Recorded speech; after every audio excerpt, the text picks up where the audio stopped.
Welcome to the Wizard of Radical Self-Respect. My name is Jared Mello, and I'm the Shepherd of Black Sheep.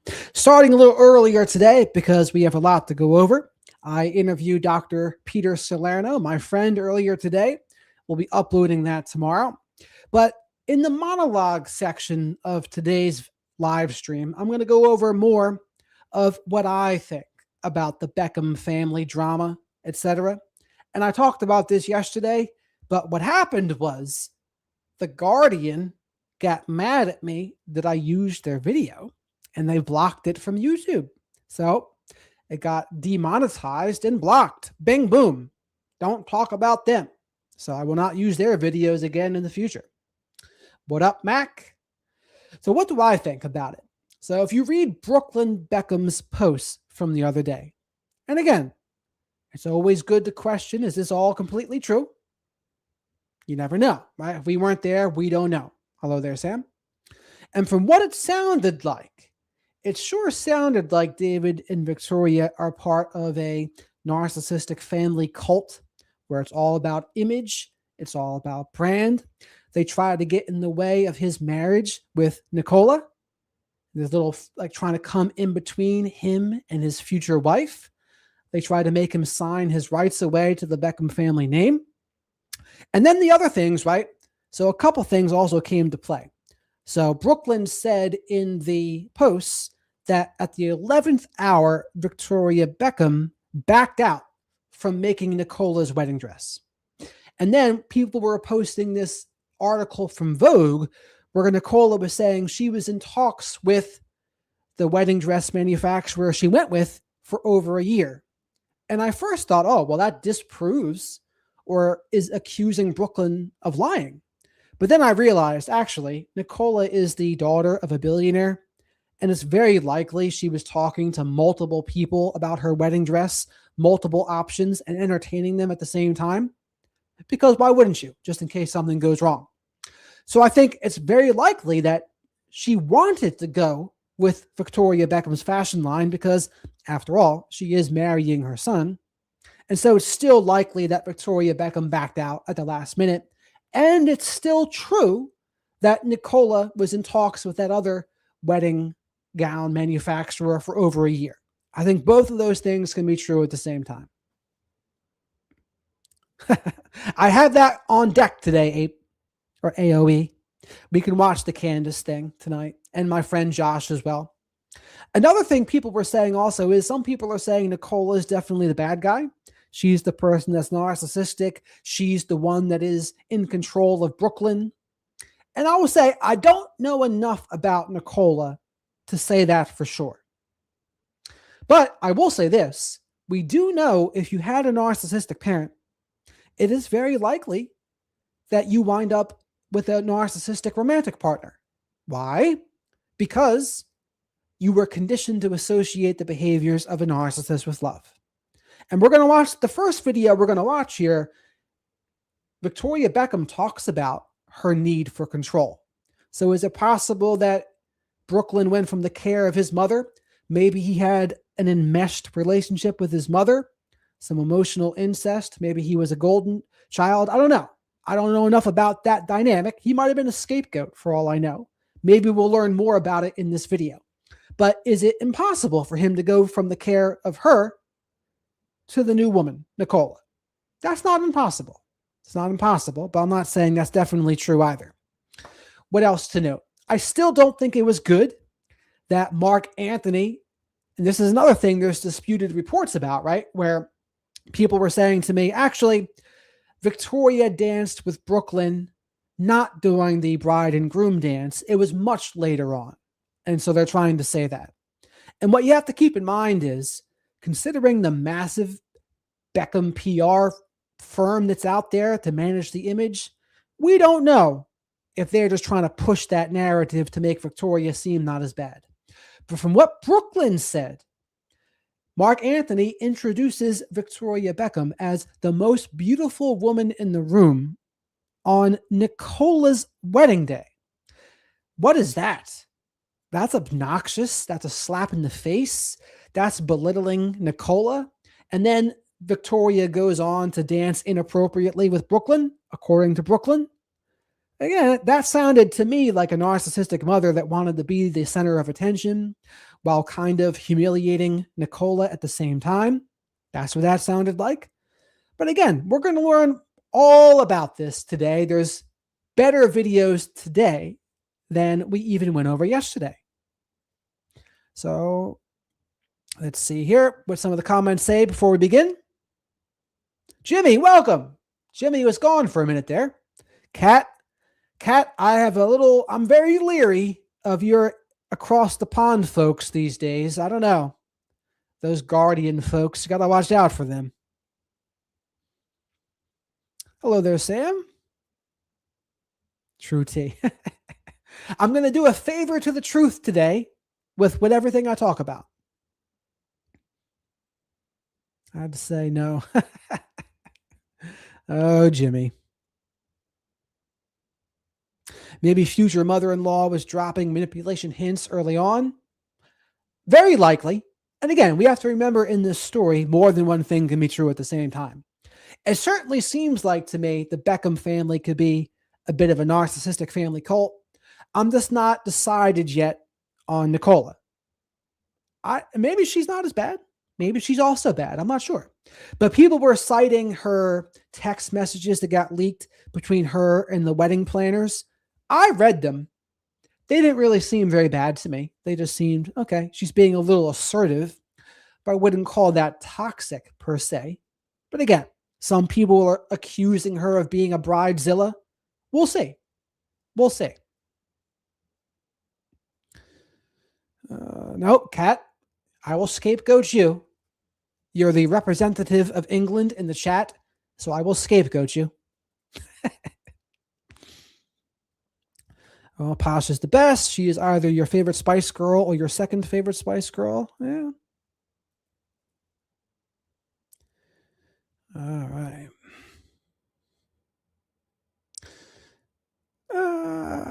All right. So that's my backdrop on the story. If you have any other questions, let me know. Please remember to like the video, subscribe to the channel if you're not already. If you have any specific questions you want answered, super chats are a great way to get them answered. And today is going to be an interesting one. Friend of the channel, HG Tutor, has several videos out about this. I was surprised they weren't out yesterday, but they're out today. So that was pretty cool. So this first one, Sloan. I don't think we've ever seen anything quite like this in a celebrity family situation before.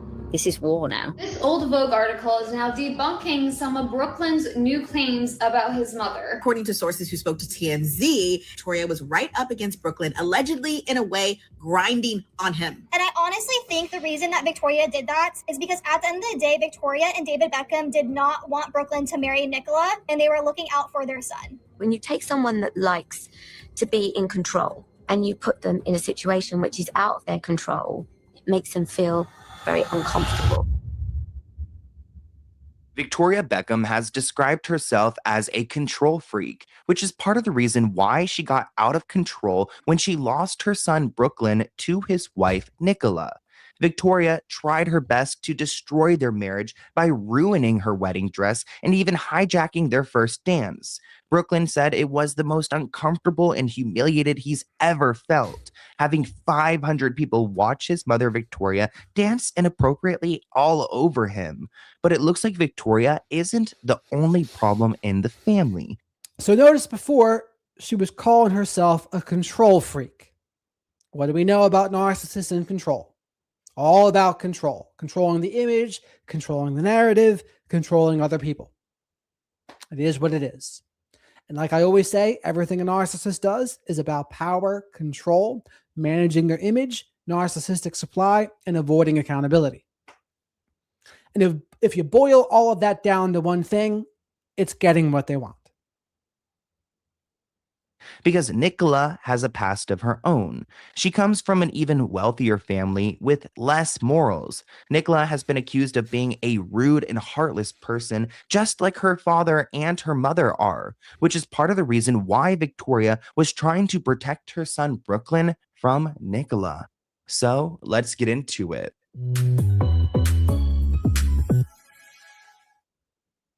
You can see how uncomfortable Brooklyn is here, trying to bring his wife Nicola in for a family photo, but his mom is like turning her back towards him, not even acknowledging these two. You can see how much tension there is within this family. This comment reads, I think Victoria might be a bit jealous of her. Another person said even a billionaire heiress can't escape the boy mom drama, which is what I wanted to talk about today. Brooklyn Beckham put out a pretty damning statement exposing his family, in particular his mother, Victoria Beckham. But you guys know that there are two sides to every story, which is why I wanted to do a deep dive into everything we know about Brooklyn, Nicola, his wife, and his mother, Victoria. Now, the thing about Victoria is that she has been a control freak for a very long time. So before we get into Brooklyn and Nicola, let me give you some context on Victoria Beckham. Victoria has been labeled a bunch of different things. Monster. So David Beckham's a cheater, but that doesn't mean that he's wearing the pants in the relationship. She still might be wearing the pants and in charge. And this is something people get confused too, where it's like two people can be toxic in the relationship. There are people, I've made videos about this, two narcissistic people get together. One person just out-narcs the other. Is it possible that Victoria just out-narcs David? Wouldn't surprise me. But I don't know. And again, just because someone cheats, I don't know if that's enough to be narcissistic. You can just be toxic or maybe an asshole. I think that's possible too. In-law. She's even called herself a control freak, and it really started back in the days when she was in the Spice Girls, because she had this kind of look, posh spice, and she wanted to maintain this. It also seemed like she was never really that comfortable with the public's perception of her. When you take a control freak, and I always call myself a control freak, but in a nice way, when you take someone that likes to be in control and you put them in a situation which is out of their control, it makes them feel very uncomfortable. And then, of course, when she got to So he takes someone who likes to be in control and they're out of control, makes them feel very uncomfortable. That's one way to put it. How would a narcissist act if they lost control? Would it be fair to say it makes them very uncomfortable? Would it be fair to say that then they would then try to do anything to regain control? Whether it's managing their image, spreading smear campaigns, bullying, making threats. None of that would all make sense to me. together with David Beckham, they built the Beckham brand, which became worth a lot of money. And even though they were the it couple for years, David had a bunch of different affairs on Victoria in the early 2000s, which normally would destroy a marriage. The first night I stayed with him in his hotel, I did say to him, because I expected him to do this with many girls. He's a football player, and the way he looked at girls and blah, blah, blah. Was it more than one time you slept with him? Yeah, I stayed with him a few nights. Then he met someone else. Even though Big you were time. cheating on Victoria, Yeah. did you feel cheated on? Yeah, of course. In the book, The House of Beckham, Look at that. So she was dishing the dirt. And I've always wondered, if you're going to be a high-powered person like David Beckham, why at that point, like especially considering how ENM relationships, ethically non-monogamous or open relationships, are more of a thing, like why not find someone that's okay with that, if that's what you want to do? Like that's what I would think. And part of the reason why they don't is, I think narcissistic people in general, they like sneaking around. That gives them more of a thrill. If it's just okay, kind of loses the fun for them sometimes. Part of the thrill is getting duper's delight. which is written by an investigative journalist, Tom Bauer. He focuses on the moments where Victoria decided to bring their family together and try to repair their public image. Like those moments when she caught David having an affair with these different women, she did not run away. She tried to figure out a plan to cover his ass. So that is how Victoria kept her family afloat, with her control. But she's not always been in control, which brings me to this situation involving Brooklyn. Brooklyn has always seemed like an odd one out when it comes to his siblings, but it really intensified whenever he got together with his wife, Nicola. So I don't know enough about Brooklyn to know. Was he a golden child? Was he a scapegoat? Is he a black sheep like us? Is he a lost child? I really don't know. And as I learn more about this, I'll maybe have more of an idea of which one it was. But chat, let me know. What do you think? Was he a scapegoat? Is he a golden child? It's hard for me to say. He doesn't seem like he's acting like a golden child now, but that doesn't mean he wasn't before. Nicola is an actress and an heiress, best known for her roles in films like Transformers, Age of Extinction, and the TV series Bates Motel. But she really doesn't have to work at all because she comes from one of the wealthiest families in the US. So Brooklyn doesn't even need that Beckham money. Now, just to explain the history of Nicola Peltz, we have to get into her father, Nelson Peltz. And Nelson Peltz started off this guy where his family had this frozen food delivery business, and he was actually just a truck driver for them, but eventually rose to be head of the company. And then they started producing their own foods. He turned into a multi-million-dollar operation. And then in 1997, he bought Snapple. And from that and a variety of other deals in the food space, he became a multi-billionaire. That must be nice for Brooklyn because he doesn't have to worry about leaving the luxury behind with the Beckhams. He probably never had to worry about making money in his life to begin with. But now with his wife, he really doesn't have to worry because they're worth 3 times what the Beckhams are. Maybe that's part of the reason why Victoria didn't want to make Nicola's wedding dress. I mean, it seems really bizarre, but Victoria's had it out for Nicola ever since the beginning. Brooklyn claims that. And this is something you see a lot with narcissistic mothers, right? When their son, especially if it's a golden child son, and the narcissistic mother is enmeshed with them, there's emotional incest going on. It's okay as long as she doesn't think the new woman's too serious. But if she actually thinks, uh-oh, I might lose my son to this new woman, that can be a threat to control. And it could be one of the reasons why Victoria didn't like her. Now, here's another thing. Maybe Victoria Beckham felt better than Brooklyn's previous girlfriends.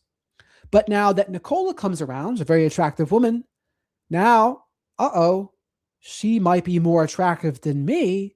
That might be a problem for Victoria, right? So this is something that you see. And what happens when a narcissistic mother thinks they're going to lose their son? They try to come in between her son and his partner. And I hear this all the time.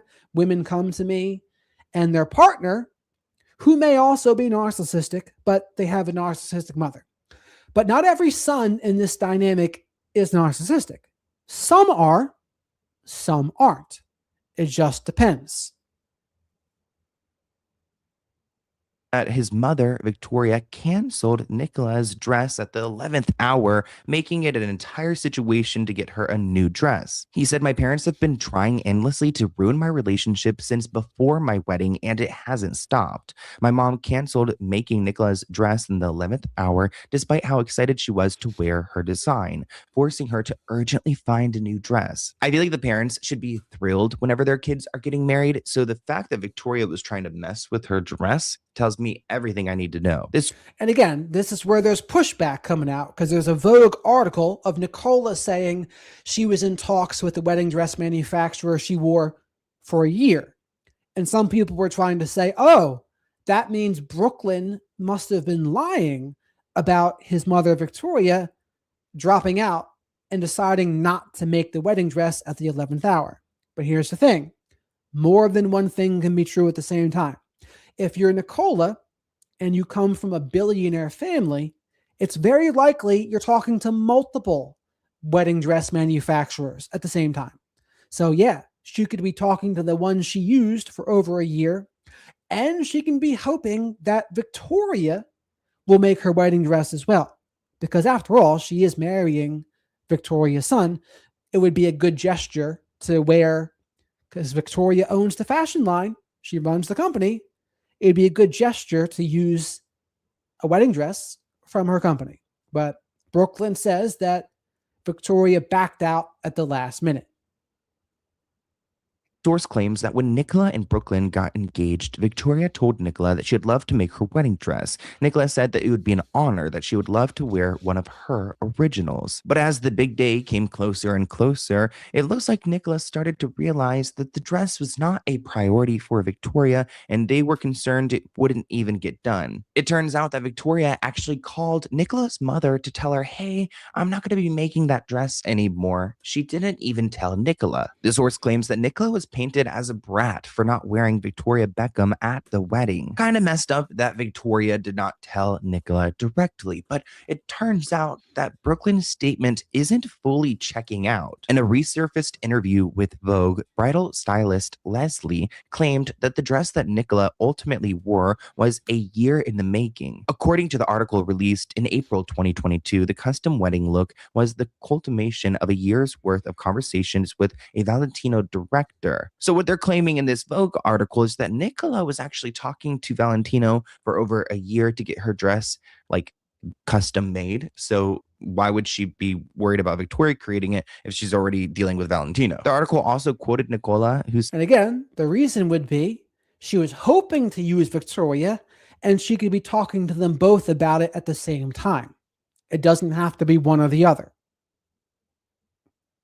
Said it was a no-brainer to call Valentino for the dress. So, of course, not Victoria Beckham, but Valentino. So Nicola Peltz completely contradicted Brooklyn Beckham's claim that his mother pulled out of making her wedding dress at the 11th hour, forcing her to scramble to find something as if her dress was off the rack. In November 2022, she told Variety, I was going to wear Victoria Beckham and I really wanted to. And then a few months down the line, she realized that her atelier couldn't do it.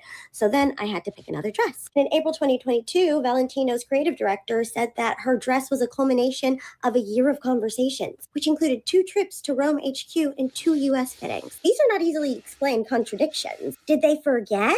My read. So Nicola planned to have multiple dresses. She and Victoria disagreed on when Victoria's dress would be worn, so Victoria pulled her dress completely rather than having her design wore. And this very well could be. Nicola planned to have multiple dresses. She and Vicky disagreed on when Vicky's dress would be worn, so Vicky pulled her dress completely rather than have her design worn at a time she deemed as insulting. Well, especially if you see that through the narcissistic lens, that is exactly what a narcissistic person would do. The parent, they would say, nope, that's insulting, screw you. At the time that she deemed insulting, which seems like that could be the case. Like 2 things could be true at once. It's not like she got screwed over in the 11th hour if she's got multiple dresses to wear at this event. And I could also... +1 for saying 2 things can be true at once. And look at her. She really is beautiful. But look what this also does, right? She now outshines Victoria a little bit. And you better believe Victoria knows that. Especially if Victoria was more of a somatic narcissistic person. That is someone that gets their sense of narcissistic supply from how they look and getting attention, admiration, and acknowledgement. Yeah, they're not going to like being second fiddle. Yeah, because she looks gorgeous here, Nicola. Totally see Victoria being insulted if her dress wasn't worn at the most monumental moments. One of Brooklyn's most crazy claims is that his mother pretty much hijacked his wedding and danced inappropriately on him. Quote, Mark Anthony, who is a friend of the Beckhams, offered to perform as a gift at the wedding. Before the song began, Mark Anthony asked Brooklyn to come on stage and then announced, the most beautiful woman in the room tonight, come on up. Well, Victoria Beckham came up. Nicola felt that Victoria had ruined her wedding and couldn't understand why. A second insider added that the entire room was so shocked that Anthony called Victoria's name over Nicola's, and there was a bunch of silence in the room after. And this is the story about how Mark Anthony said that Victoria Beckham was the most beautiful woman in the room. There's debate on when this happened. Was it during the bride and groom dance and what was supposed to be the bride and groom dance, or did this happen afterwards? And I would say either way, it's pretty obnoxious for Mark Anthony to say the most beautiful woman in the room, Victoria Beckham, on Nicola's wedding day.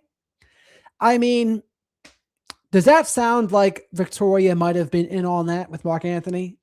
Yeah. And here's the other thing to note. The PR machine of the Beckhams, you never know what they're trying to orchestrate behind the scenes. They're trying to puppeteer things, and you don't know what they're putting out there. You don't know what kind of distortions of the truth or lies of omission they might be spreading. And again, we have to be careful taking everything Brooklyn says at face value too, right? We don't know. But so far, I just got the sense that what Brooklyn is saying is true. just on a vibe check, a gut check. But hey, I could be wrong.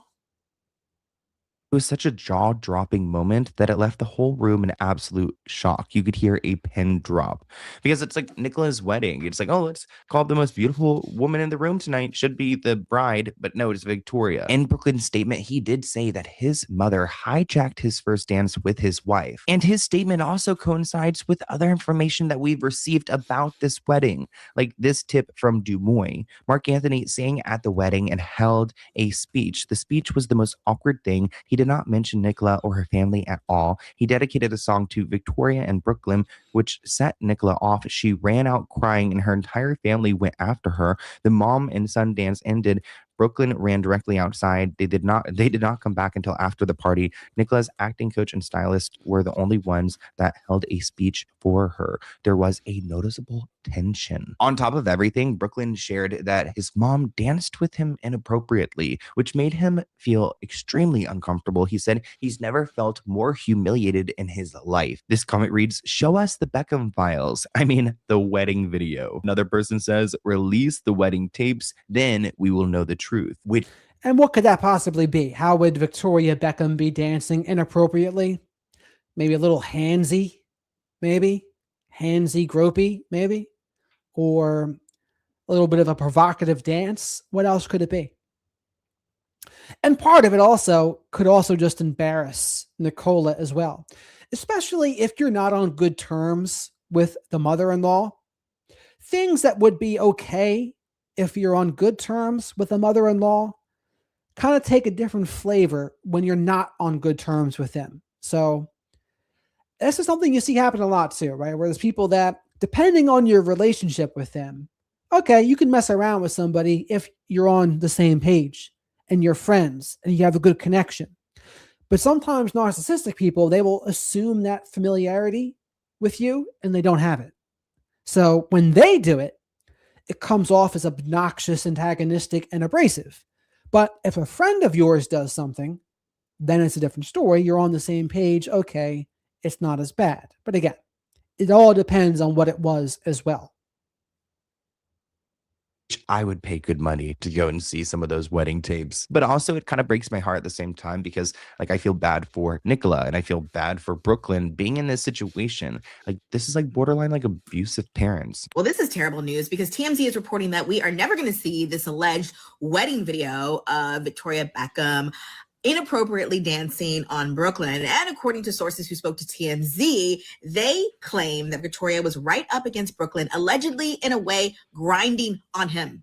But the sources say that Brooklyn is so mortified he never wants the moment made public. Even though it does sound like a nightmare having 500 people watch like Victoria Beckham dance inappropriately with you, there is some good that's come out of this because there are so many people on the internet making these memes about Victoria dancing at the Beckham's wedding.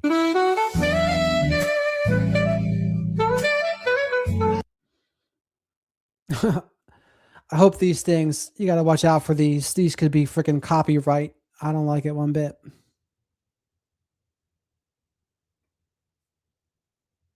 So they could create new memories of their wedding day that brings happiness and joy, not anxiety and embarrassment. All I know is I would not want her as my mother-in-law, Margie writes. I would be on edge around her at all times. It's all about the look, and she's superficial. I feel sorry for her daughter-in-laws. Brooklyn also shared that the night before our wedding, members of his family told him that Nicola was not blood and not family. He also claimed in his post that his parents have been trying to endlessly ruin the relationship. I wonder who he's talking about. And this part of the story reminded me of the Oprah show, the one where they said there's a trend of people going no contact with their parents. Remember the son and his wife and how the son was saying, yeah, my parents, they just always hated her. And they tried to stop the marriage. They talked to all of his friends and they said, how can we stop this? This is the vibe that I get. That Brooklyn and Nicola were kind of like that son and his partner there. That would not surprise me one bit. Members in his family, maybe his brothers are stepping in. And like, if she's married into the family, she's family. Plus, she has 3 times more money than so I don't know why they think of her so like lowly. Like, why do they dislike her so much? During the wedding planning, Brooklyn said that Victoria called him evil because Nicola and I chose to include his nanny Sandra and Nicola's nanny at our table because they both did not have their husbands. So it looks like Victoria was not at his table. It was at an adjacent table, very close to them. But yeah, calling your son evil is not a good look. Brooklyn also. That is wild. I mean, what kind of person calls their son evil for such a thing? It would be one thing if her parents were at that table and his weren't, but that's not what it was. They just had those the maids or whatever they were called because their husbands weren't there. But to call your son evil about that seems like a disproportionate response to me. Claims that weeks before his wedding day, his parents repeatedly pressured and attempted to bribe him into signing away the rights to his name. And I was curious to what this means. So I was talking to ChatGPT, I'm sorry. But essentially in this situation, Brooklyn would sign away the Beckham name so that he could not profit on it in the future, which is kind of sneaky of Victoria and David to do. I don't know why they would want to cut their son off from his name and his potential to earn in the future, but it shows you how deep this rift really is. It all really goes back to money. And it looks like Victoria has responded to Brooklyn's recent statement by sending over a legal threat, a cease and desist letter to her own son. And ultimately, David and Victoria are determined to protect their brand and their business before their family. David, Brooklyn's father, actually did some press and he was asked about what has been going on within his family. And he spoke a little bit about his children, giving this. So Victoria sends her son a cease and desist letter. And basically, I mean, it sounds like they don't want this truth, or at least Brooklyn's side of the story, out there. They want it squashed.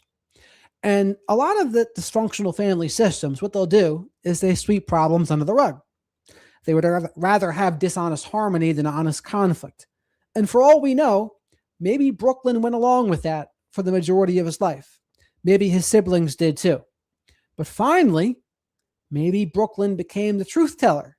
He became the truth teller, started standing up for himself, became more of a black sheep, and it was just unacceptable. And part of this was getting engaged to Nicola. And that was part of the problem to the Beckhams. Statement with a smile, which kind of rubs me the wrong way. Take a look. They make mistakes. Children are allowed to make mistakes. That's how they learn. So that's what I try to teach my kids. But, you have to sometimes let them make those mistakes as well. So what does Victoria have against Nicola? Well, it turns out that some of Nicola's power is a little bit too much for Victoria. Because Nicola comes from such a rich family, Victoria felt like she was losing her power and her control over her son because she's no longer the one with the money. Nicola has plenty. Victoria has been famously close to her son, Brooklyn, since he was a child. Brooklyn has been often described as the golden son in the public eye. A source told Page 6 that Brooklyn has become so close to Nicola's family and Nicola's dad, especially for Victoria, who was extremely close to Brooklyn. This has to be difficult. It also looks. And what does that sound like? That sounds like more of a golden child there. Victoria and Brooklyn was her golden child. Maybe a little bit of enmeshment there too. What do you think? Like Victoria and her allies portray Nicola as the one who talks back and stands up for Brooklyn because Nicola is an heiress. She is very wealthy. She's probably, she probably gets what she wants when she wants it. And then walking into this household and making demands and speaking up for herself has rubbed Victoria the wrong way. Like this photo shoot that Nicola did with the headline, "The New Miss Beckham," definitely pissed off Victoria. She does not want to be replaced. And the comments are mixed. Yeah, but there will always be the OG Miss Beckham. Terrible wording, somebody else said. I'd be pissed too. There's only one Miss Beckham, and that's Victoria Beckham. Show some respect, Nick. Well, the new, technically it's true. If she's going to take his last name, she is the new Mrs. Beckham. But to someone who's competitive and has status hierarchies in mind, yeah, that would probably bother them a little bit, right? So if you're Victoria, you have hierarchical thinking, you're competitive, you're probably not going to like this.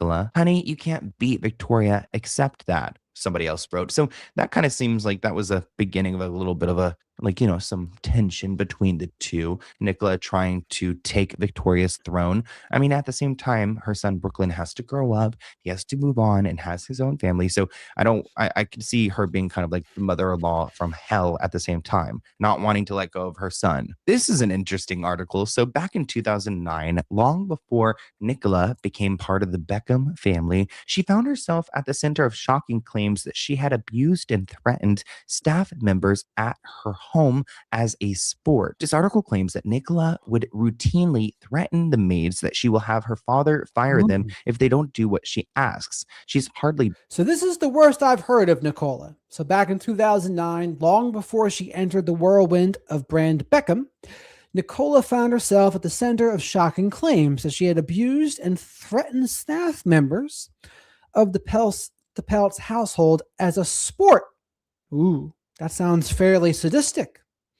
According to Your Tango, a source told Gawker at the time, Peltz's youngest daughter routinely threatens maids that she will have her father fire them. What is that? A threat? If they don't do as she asks. She's hardly bluffing. Her last nanny was reportedly hauled out of the house by two beefy bodyguards after the girl decided she didn't care for her. Yeah, well, that doesn't sound too good. This is the worst thing I've heard about Nicola so far. Bluffing. Her last nanny was reportedly hauled out of the house by two beefy bodyguards after the girl decided that she didn't care much for her. Maybe Nicola is like a new version of Victoria, but an even more supreme version. I mean, it kind of reminds me of like David Beckham's family and Victoria entering their family. They give her a really hard time, and it seems like the same thing is happening for Nicola. But Nicola's household seems weird. I mean, for being so rich, they have a lot of rules for their staff members. They have to bring their own food for the day. They're not allowed to eat anything that's at the house, even if it's leftovers. Ooh, very control. Now, granted, I mean, most people aren't going to be in her family's position. And I would just think as myself, I would say, you know, like, you can help yourself. I guess there has to be lines somewhere, I suppose. And maybe they're going into the control freak side of things. But what do you think? It looks like if staff were caught eating food that would have gone into the trash, they were heavily scolded. Nicola's mother, Claudia, in one instance, called a butler up to clean some drops of urine she noticed on a toilet seat. Quote, it was only after he had cleaned the seat about 4 times, once more for luck, that Claudia, Nicola's mother, detected some frustration on the butler's part and informed him that she did not like his attitude and dismissed him. Fired him. And this was on Easter Sunday. Nicola would make them work as much as possible and have them do as Let's put it this way. I wouldn't want to be working for any billionaires. That's for sure. I would hate this. many disgusting things as possible. And then at the end of the week, she would fire them and start the process all over again with a new maid the following week. What does this sound like? Bratty, entitled, spoiled, obnoxious, being put on the pedestal. Not very good. There was also said to be an incident where Nicola pushed a nanny down the stairs. So these nannies are being terrorized in her home. Actually, there's one report that claims that the nannies at their home wanted to, like, you know what I'm trying to say? So, yeah, I'm kind of weary of Nicola now. And also, it looks like her family is pretty sketchy when it comes to building their wealth. They go to these companies, they drain them, they pretty much destroy them and build them back up to go and make a profit. Peltz build their wealth by doing unethical business takeovers, basically buying over a business, removing everyone who was part of the foundation of the success of that business, and milking that business dry. And they're not just known as difficult and toxic within the business world. People that work directly with the Peltz family have come out about how much of a nightmare every single member of that family really is. One of the most horrific stories I read about this family is that this claim that Nicola had pushed her beloved nanny, Maria, down the stairs. Now, the family is denying this allegation. The nanny is actually no longer with us. I don't think she died from the fall because, again, they're denying these claims. But if Nicola ever had done that, that is, again, scary. She sounds devilish. Apparently, Nicola was going to have a dress designed by Victoria. but last minute Victoria decided not to do it. And I honestly think the reason that Victoria did that is because at the end of the day, Victoria and David Beckham did not want Brooklyn to marry Nicola, and they were looking out for their son.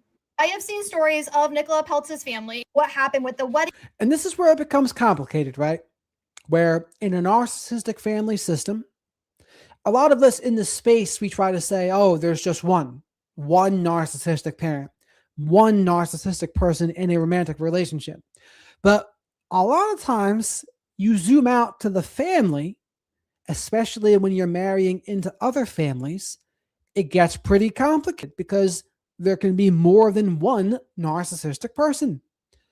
So let's say, for sake of argument, Nicola is narcissistic and Victoria and David both are. So who's right in the situation? Again, it just complicates things, right?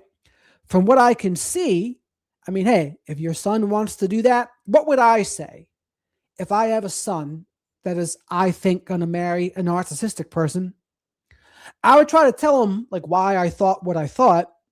But I also know if they're being love bombed and they're still in a trauma bond, they're probably not going to listen, unfortunately. They're going to have to learn the hard way. And that's devastating for a parent to hear. But look back at the relationships you had with narcissistic people. Before you realized they were what they were, how would you have handled it? What would you have said if someone said to you, oh, by the way, the person that you think is your soulmate is actually an abusive monster? You'd probably tell them to go fuck themselves. And so that's the thing to think about here.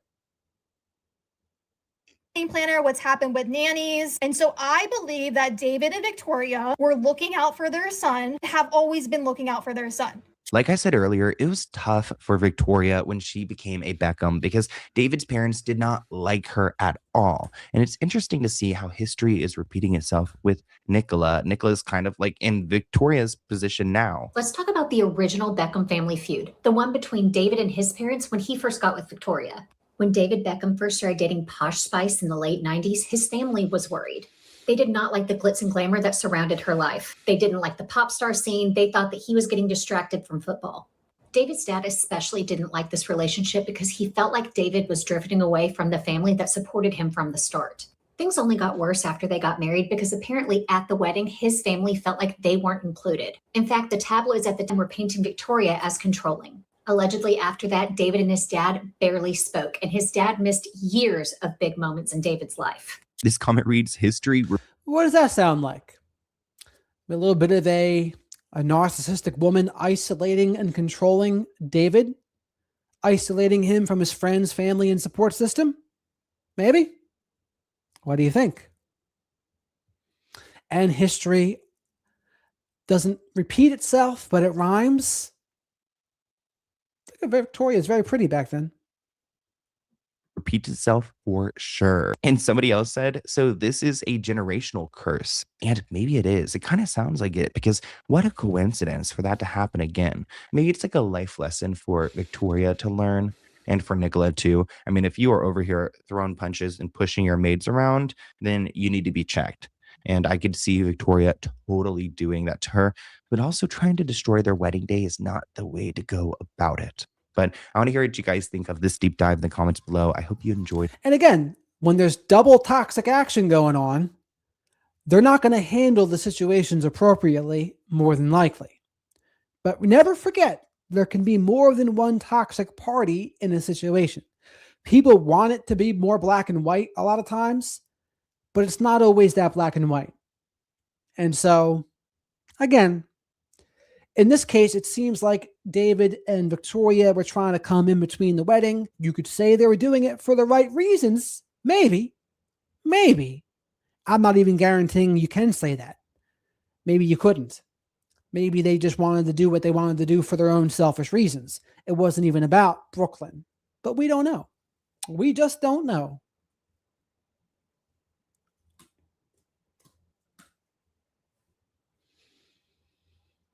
To assist you in improving, which we see in psychiatric practice, is merely jumped from one controlling woman in the form of his mother, as he alleges, to action.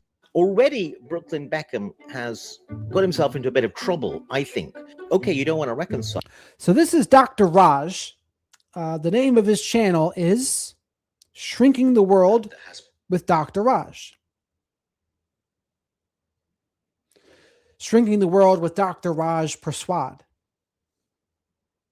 Why does the whole world need to know that? Has he done a very common thing, actually, which we see in psychiatric practice, is merely jumped from one controlling woman in the form of his mother, as he alleges, to actually another controlling woman? He just doesn't realize it yet. And I said this yesterday, you'll never know because that streams into the abyss. But I did say that. A lot of times someone has a narcissistic parent. They've been conditioned to associate that parent's behaviors with love. It is their initial trauma bond, and they find a romantic partner that feels very similar to that. And what do I always say? If home wasn't a safe place for you, you need to be very careful with people who feel like home. Hello and welcome. My name is Dr. Raj Prasad. I'm a consultant doctor and psychiatrist based in private practice in Harley Street in London in the United Kingdom. I want to talk a little bit today about something that has saturated the internet, which is the Instagram message posted by Brooklyn Peltz Beckham, which appears to be an excoriating attack on David Beckham, his father, and Victoria Beckham, his mother, or the Beckhams in general. I'm going to read out the whole Instagram message, and as we go along, I'm going to suggest a psychoanalysis of what's really going on here between the lines. Now, oddly enough, this is not so much an attempt to psychoanalyze Brooklyn Beckham and his relationship with his family, but more an attempt to assist you, as all these videos are, to help you lead a better life and to help you psychoanalyze things that could be going on in your own family, because this is family therapy type situation here that has been presented to the whole world in excruciating detail. And that is really an opportunity that doesn't really come along very often. So as a psychiatrist, and I have worked in clinics that specialized in family therapy, I'm going to message to assist you in improving the way you might think about what's going on in various messages or communications between members of your own family.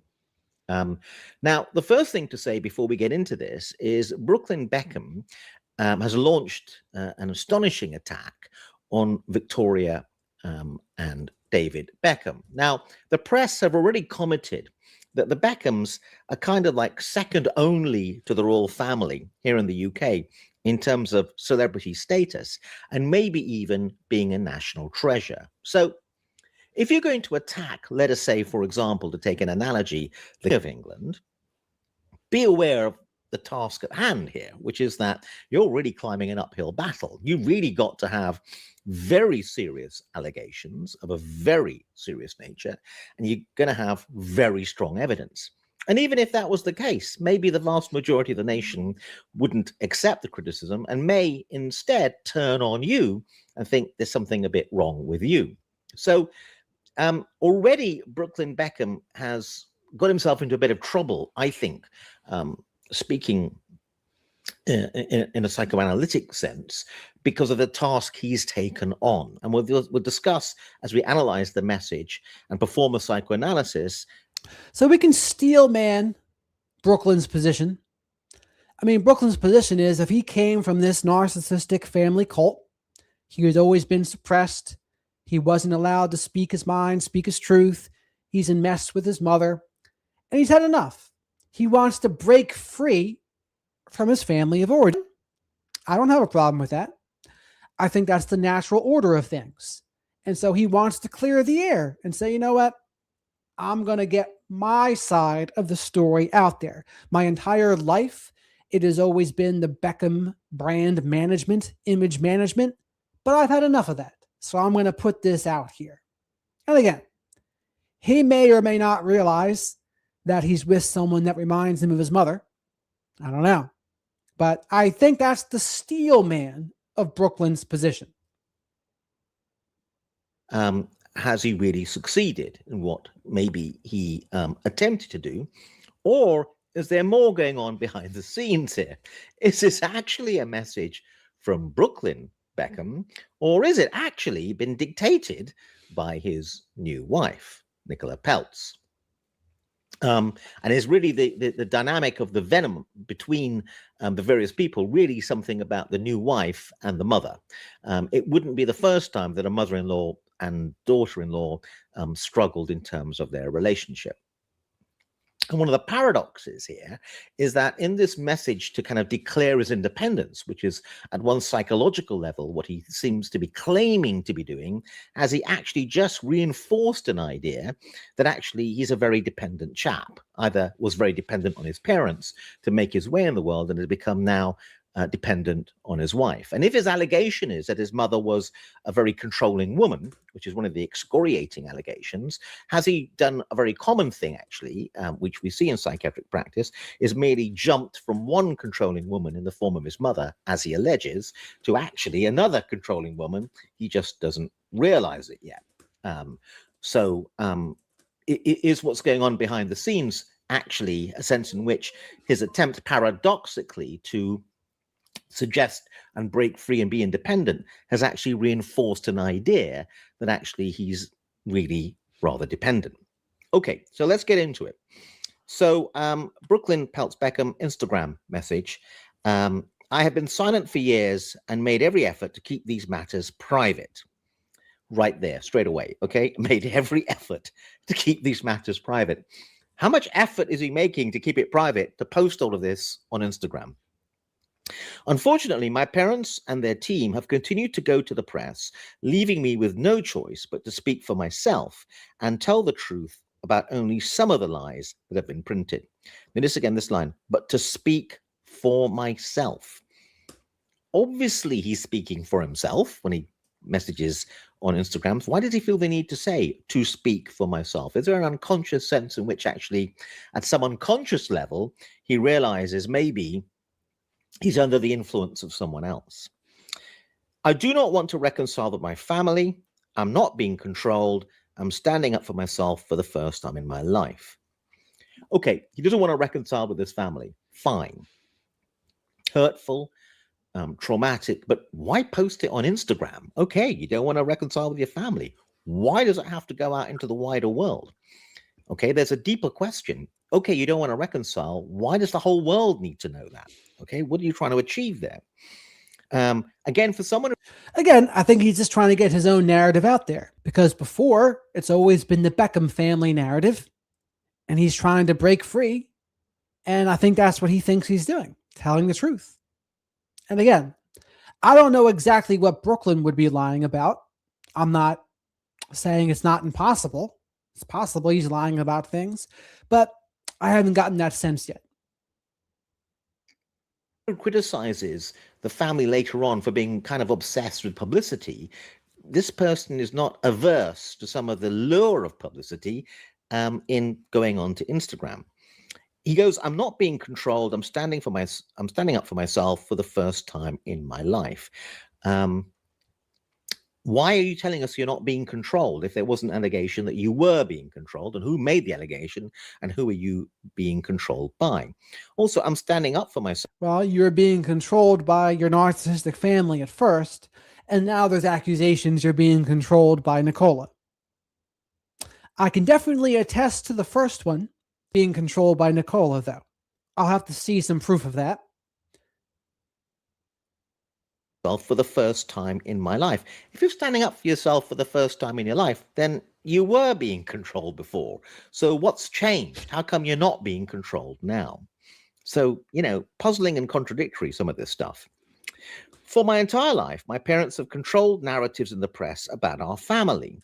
The performative social media posts, family events, and inauthentic relationships have been a fixture of the life I was born into. I've seen with my own eyes the lengths that they'll go through to place countless lies in the media, mostly at the expense of innocent people. Again, produce some evidence for this, right? To preserve their own facade. But I believe the truth always comes out. My parents have been trying endlessly to ruin my relationship since my wedding, and it hasn't stopped. My mum... Well, Ward, I would say his parents were trying to interfere with his relationship. They were trying to break them up, trying to get them to sign his rights away to the family name. And he's probably just had enough. He's like, you know what? Enough of this. Enough of you trying to control my life. And what's the only way to get through to people like the Beckhams? You speak the language of power and control. You do the one thing that'll get their attention, something that's going to impact their image. If anything gets their attention, something like that would. Cancelled making Nicola's dress in the 11th hour, despite how it was to wear her design, forcing her to urgently find a new dress. Okay, now, this is contradicted, this particular allegation, by an article in Vogue magazine that people refer to, where Nicola went and visited the Valentino studios, whatever they're called, for over a year in preparation for the dress that she did wear, which was a Valentino dress. Okay. If you're going to make an allegation, my mum cancelled making Nicola's dress in the 11th hour, despite how excited she was to wear her design, forcing her to urgently find a new dress, then produce some evidence, like an email saying, really sorry about this. It's 11:30 at night. I know the wedding's tomorrow. I can't produce the dress. Produce some evidence. There's a lack of evidence. And here's the other thing. If you've been abused behind closed doors for years, your reaction to the public can seem disproportionate if you don't know what was going on behind closed doors. So yeah, he made a long post, but it really could be much worse. I mean, it's just a post. Like, it might impact their image, but if he's telling the truth, so be it. Now, if he's lying, then I would amend a little bit what I think about it. But if he's just saying the truth, I don't really have a problem with him saying the truth. At all this long message. Weeks before our big day, my parents repeatedly pressured and attempted to bribe me into signing away the rights to my name, which would have affected me, my wife, and our future children. They were adamant on me signing before my wedding date because then the terms of the deal would be initiated. This is very confusing. What's he going on at here for? My holdout affected the payday, and they have never treated me the same since. Again, very confusing. What's he getting at? The Beckhams are independently already pretty wealthy. Really? They needed some extra money because of makes sense. Now, this guy just doesn't really seem to understand narcissistic family dynamics. He's not taking that into consideration at all, it seems. But let's see. Maybe don't want to be too brash on him now.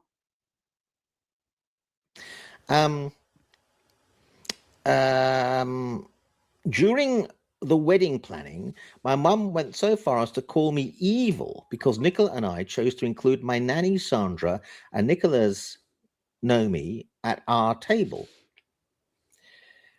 because they both didn't have their husbands. Both of our parents had their own tables equally adjacent to ours. This is beginning to get a bit petty, right? Who sat at which table? And again, I mean, when you descend into this kind of pettiness, well, it looks like petty, people are beginning to wonder, what is your beef exactly? Have you got the problem more than the people you're complaining about? My wife has been consistently disrespected by my... And what does that sound like? The victim continually getting blamed, maybe, for speaking up? Kind of a reaction to abuse. You've been abused. You finally speak up, and then you have the courage to speak up, and then you have what this guy says to you. Oh, it just sounds like you're petty. It sounds like you're being childish, or blah, blah, blah. It's like, well, until you know the history, it's kind of difficult to say that. Uncharitable. It's an uncharitable interpretation. Family, no matter how hard we've tried to come together as one. My mum has repeatedly invited women from my past into our lives in ways that were clearly intended to make us both uncomfortable. Again, any evidence to back this up? Also, if it was the case, as being presented here, that your mum is a difficult, obstructive woman and is problematic, why would you not realize that getting her to do the wedding dress was likely to lead to trouble?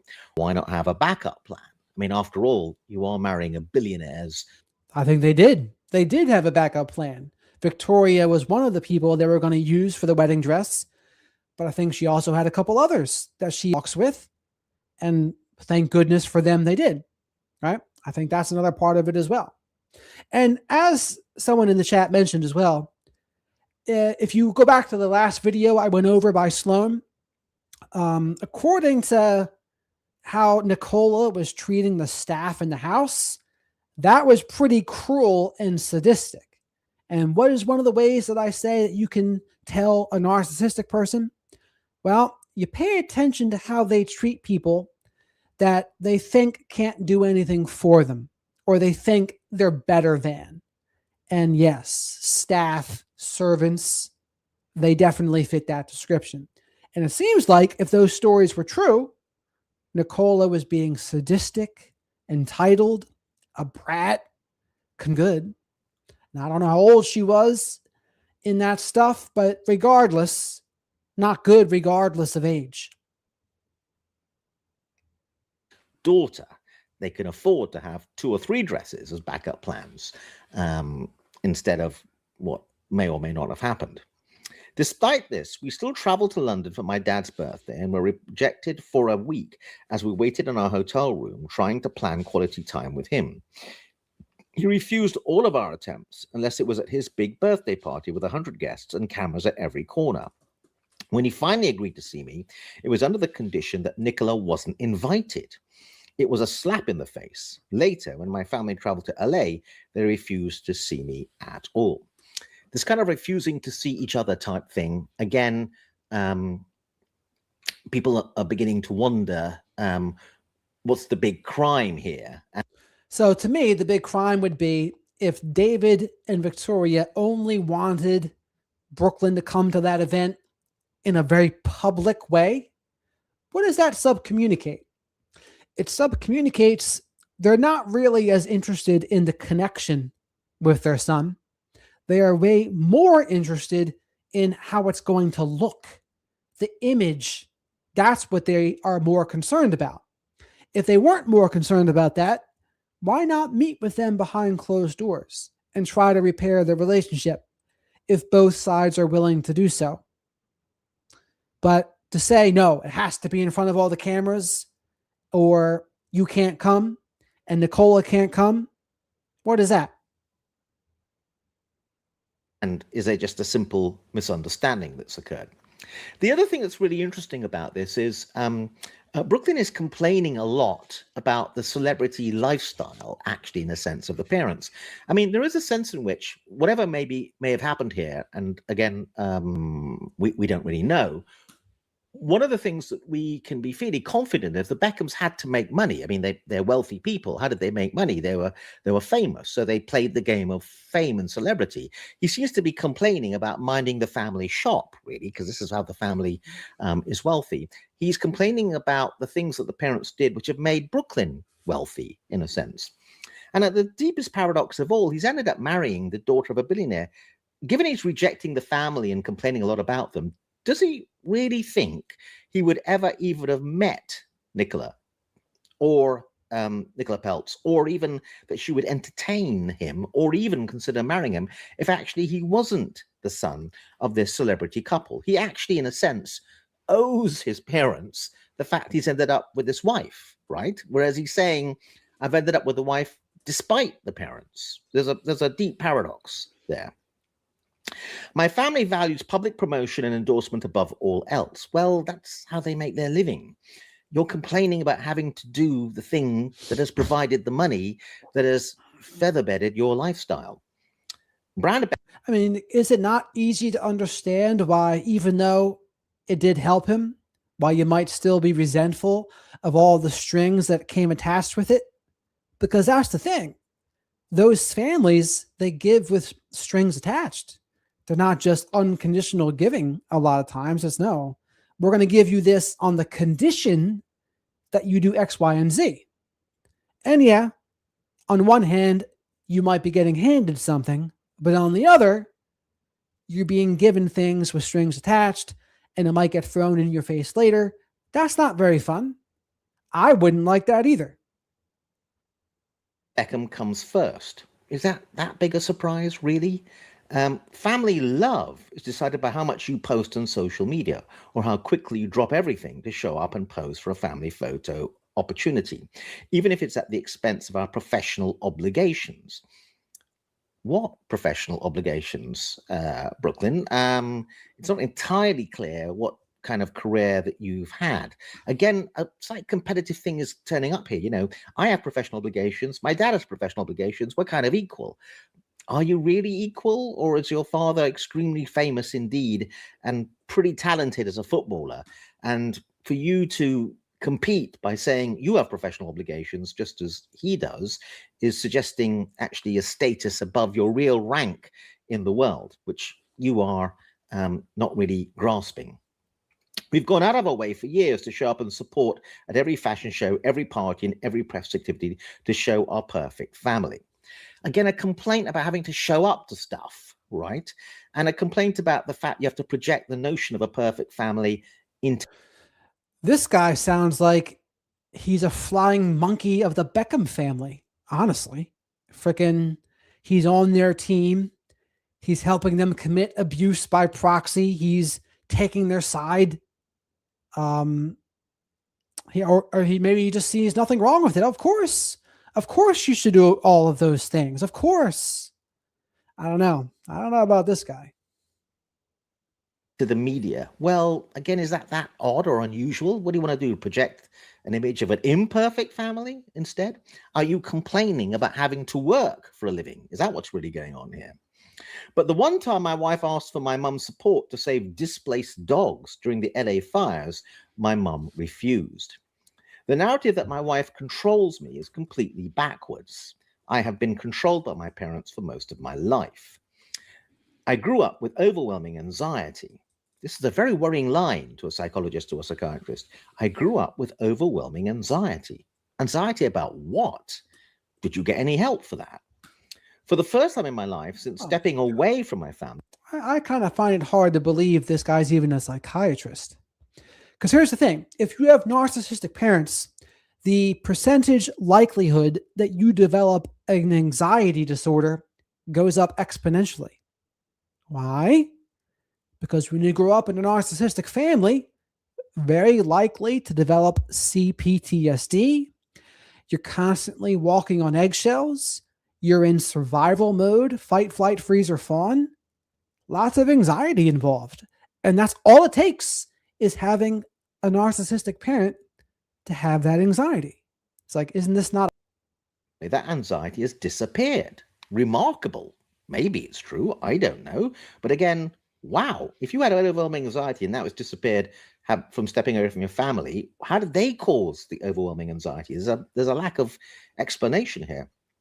I wake up every morning grateful for the life I chose and have found peace and relief.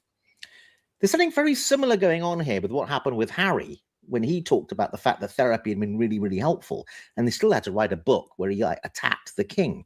If he'd found contentment and peace, why write that rather vitriolic book? Again, Brooklyn's saying, I wake up every morning grateful for the life I chose and have found peace and relief. If you have found peace and relief, why the need to download and send this extremely venomous message out into the world? Slightly contradictory, it would seem. And again, that makes one think, is this really coming from him, or has this been dictated to him by a wife who's competing at some level with Victoria Beckham, maybe? Now, there's a possibility that the wife is prompting some of this. But again, I just don't get that sense from this. There certainly could be other things where she's controlling him. Absolutely. And again, I don't know that much about Nicola. I know that she's probably had pretty privilege plus wealth privilege. And we see reports of how she treated the staff that are not very good. But that's really all I know about her. My wife and I do not want a life shaped by image, press, or manipulation. I really have to repeat that one. My wife and I do not want a life shaped by image, press, or manipulation. Well, don't post on Instagram then. I mean, it's a bit contradictory. All we want, peace, privacy, and happiness for us and our future family. All we want. Privacy and controversy. I like how the English folks say these words. Peace, privacy, and happiness for us and our future family. Well, you're not going to get it if you're going to post like this on Instagram. So there is something somewhat contradictory about this message. So to conclude, people say stuff, but you need to read between the lines about what could be really going on. They make claims, and the claims can be somewhat self-serving. So I guess that's his whole analysis there. We'll play out a few more minutes, but he doesn't seem very understanding of what Brooklyn's situation could be at all. And it seems like he doesn't even take into consideration at all what a narcissistic family cult is like growing up. Just like zero awareness of it. But this goes to show you what, just because someone's a professional doesn't mean they understand narcissism in any way. Why is that the case? Because unless they are studying it specifically, a lot of times it's just not in the curriculum. You don't learn that much.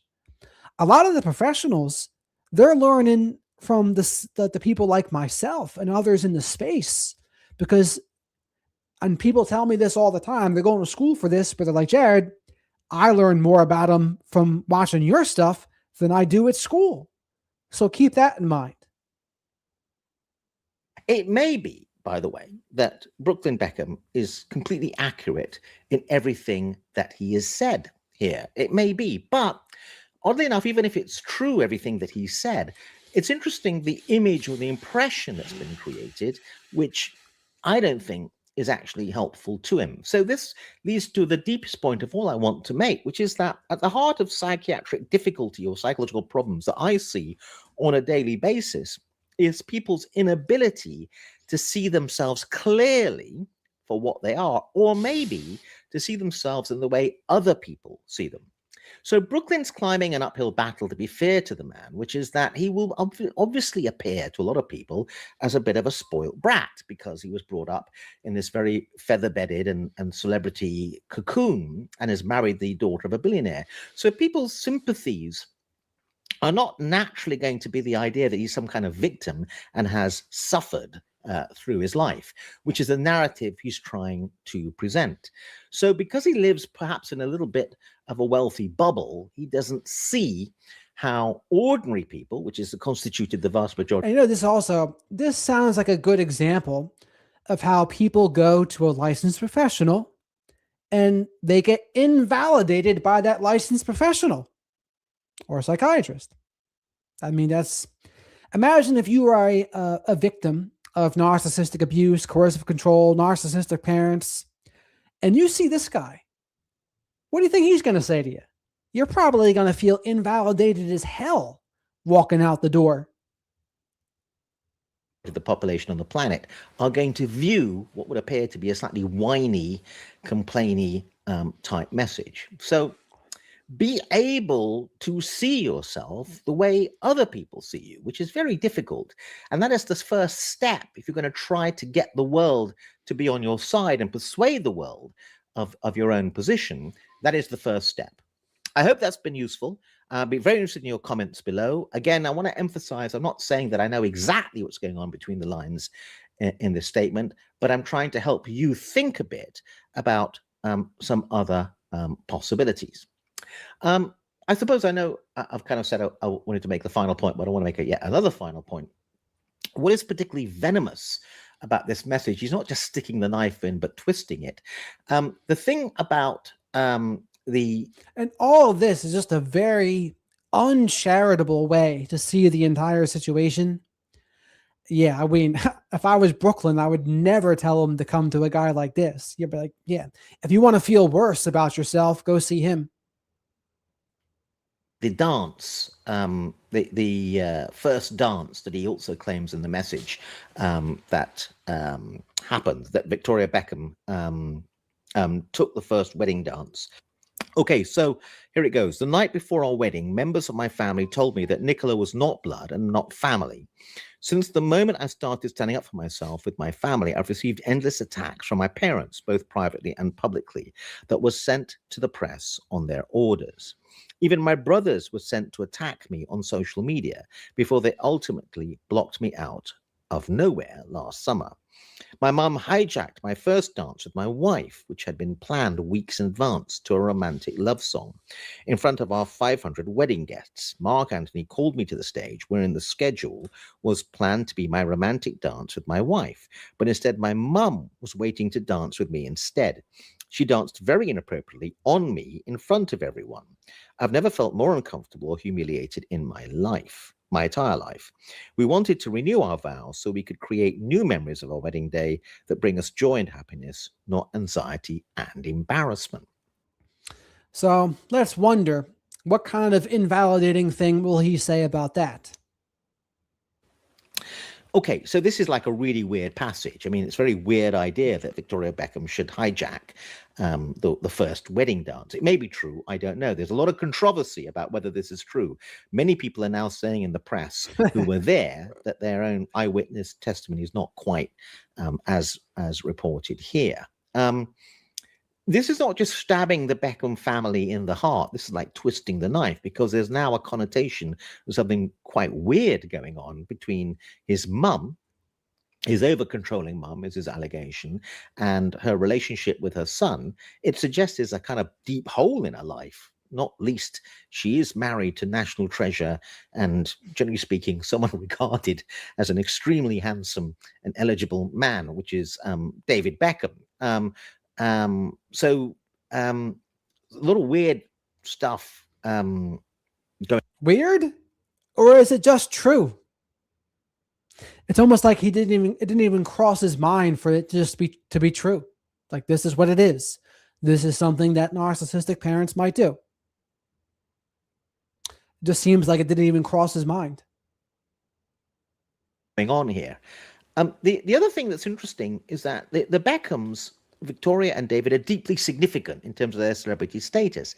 Brooklyn Beckham, sorry to be blunt, isn't really. I mean, he's become a little bit well known because of this, and also the fact that he got married to the daughter of a billionaire. Would, as I said before, would this daughter of a billionaire would have been interested? Would she even have known about Brooklyn Beckham if it wasn't for his famous parents? So there's a sense in which actually he's complaining about his parents and said, I found a refuge in my new wife. Well, the new wife, I don't think, would have been interested in him, even known about him, wouldn't have entertained him, perhaps not even considered marrying him if it wasn't for his status in the world, which has got something to do with his famous parents. This man, Brooklyn Beckham, has not made his way in the world and established himself in a way which would deliver the kind of fame that he has if it wasn't for his celebrity parents. So there's something kind of weirdly competitive. There's also something kind of like my mum wanted to dance with me. It's like at a deep level, projecting onto the world a kind of self-importance. I think that the Beckhams, maybe, I don't know, love their children, but their children aren't going to have the same kind of status in the world, and therefore it is a kind of like attempting to gain status, really, by Brooklyn Beckham to mention this thing like the wedding dance. It's kind of like making out how important he is to his mum. Oh my God, this is more, what is this, Darvo? Deny, accuse, reverse victim and offender? Actually, Brooklyn, you are the perpetrator here. You are the one that's the problem for saying this. Like, oh my Lord. We've got to cleanse our palate from this. And the man to cleanse our palate, he will be like sherbet for the souls that need understanding on narcissism. H.G. Tudor, the sherbet of narcissism. Surely, H.G. Tudor will not give us such an egregious interpretation.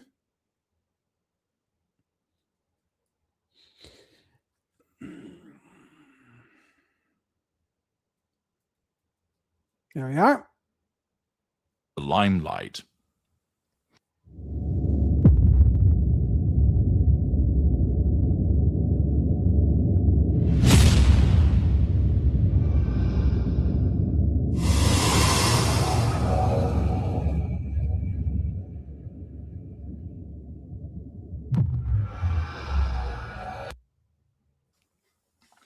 The Beckhams.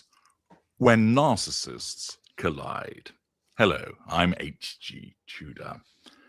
You can't have failed to notice that the feud that has been taking place between the Beckhams has been escalated with an Instagram blast from Brooklyn Beckham. He placed his observations on his Instagram stories. It was done in white text on a black somber background. And this is friend of the channel, H.G. Tudor. I've interviewed him twice. And to be fair, I don't even know what he's going to say about this. I'm not sure if he's going to focus more on the new dual narcissistic thing or what. I'm not sure, but we're going to see. With no musical accompaniment.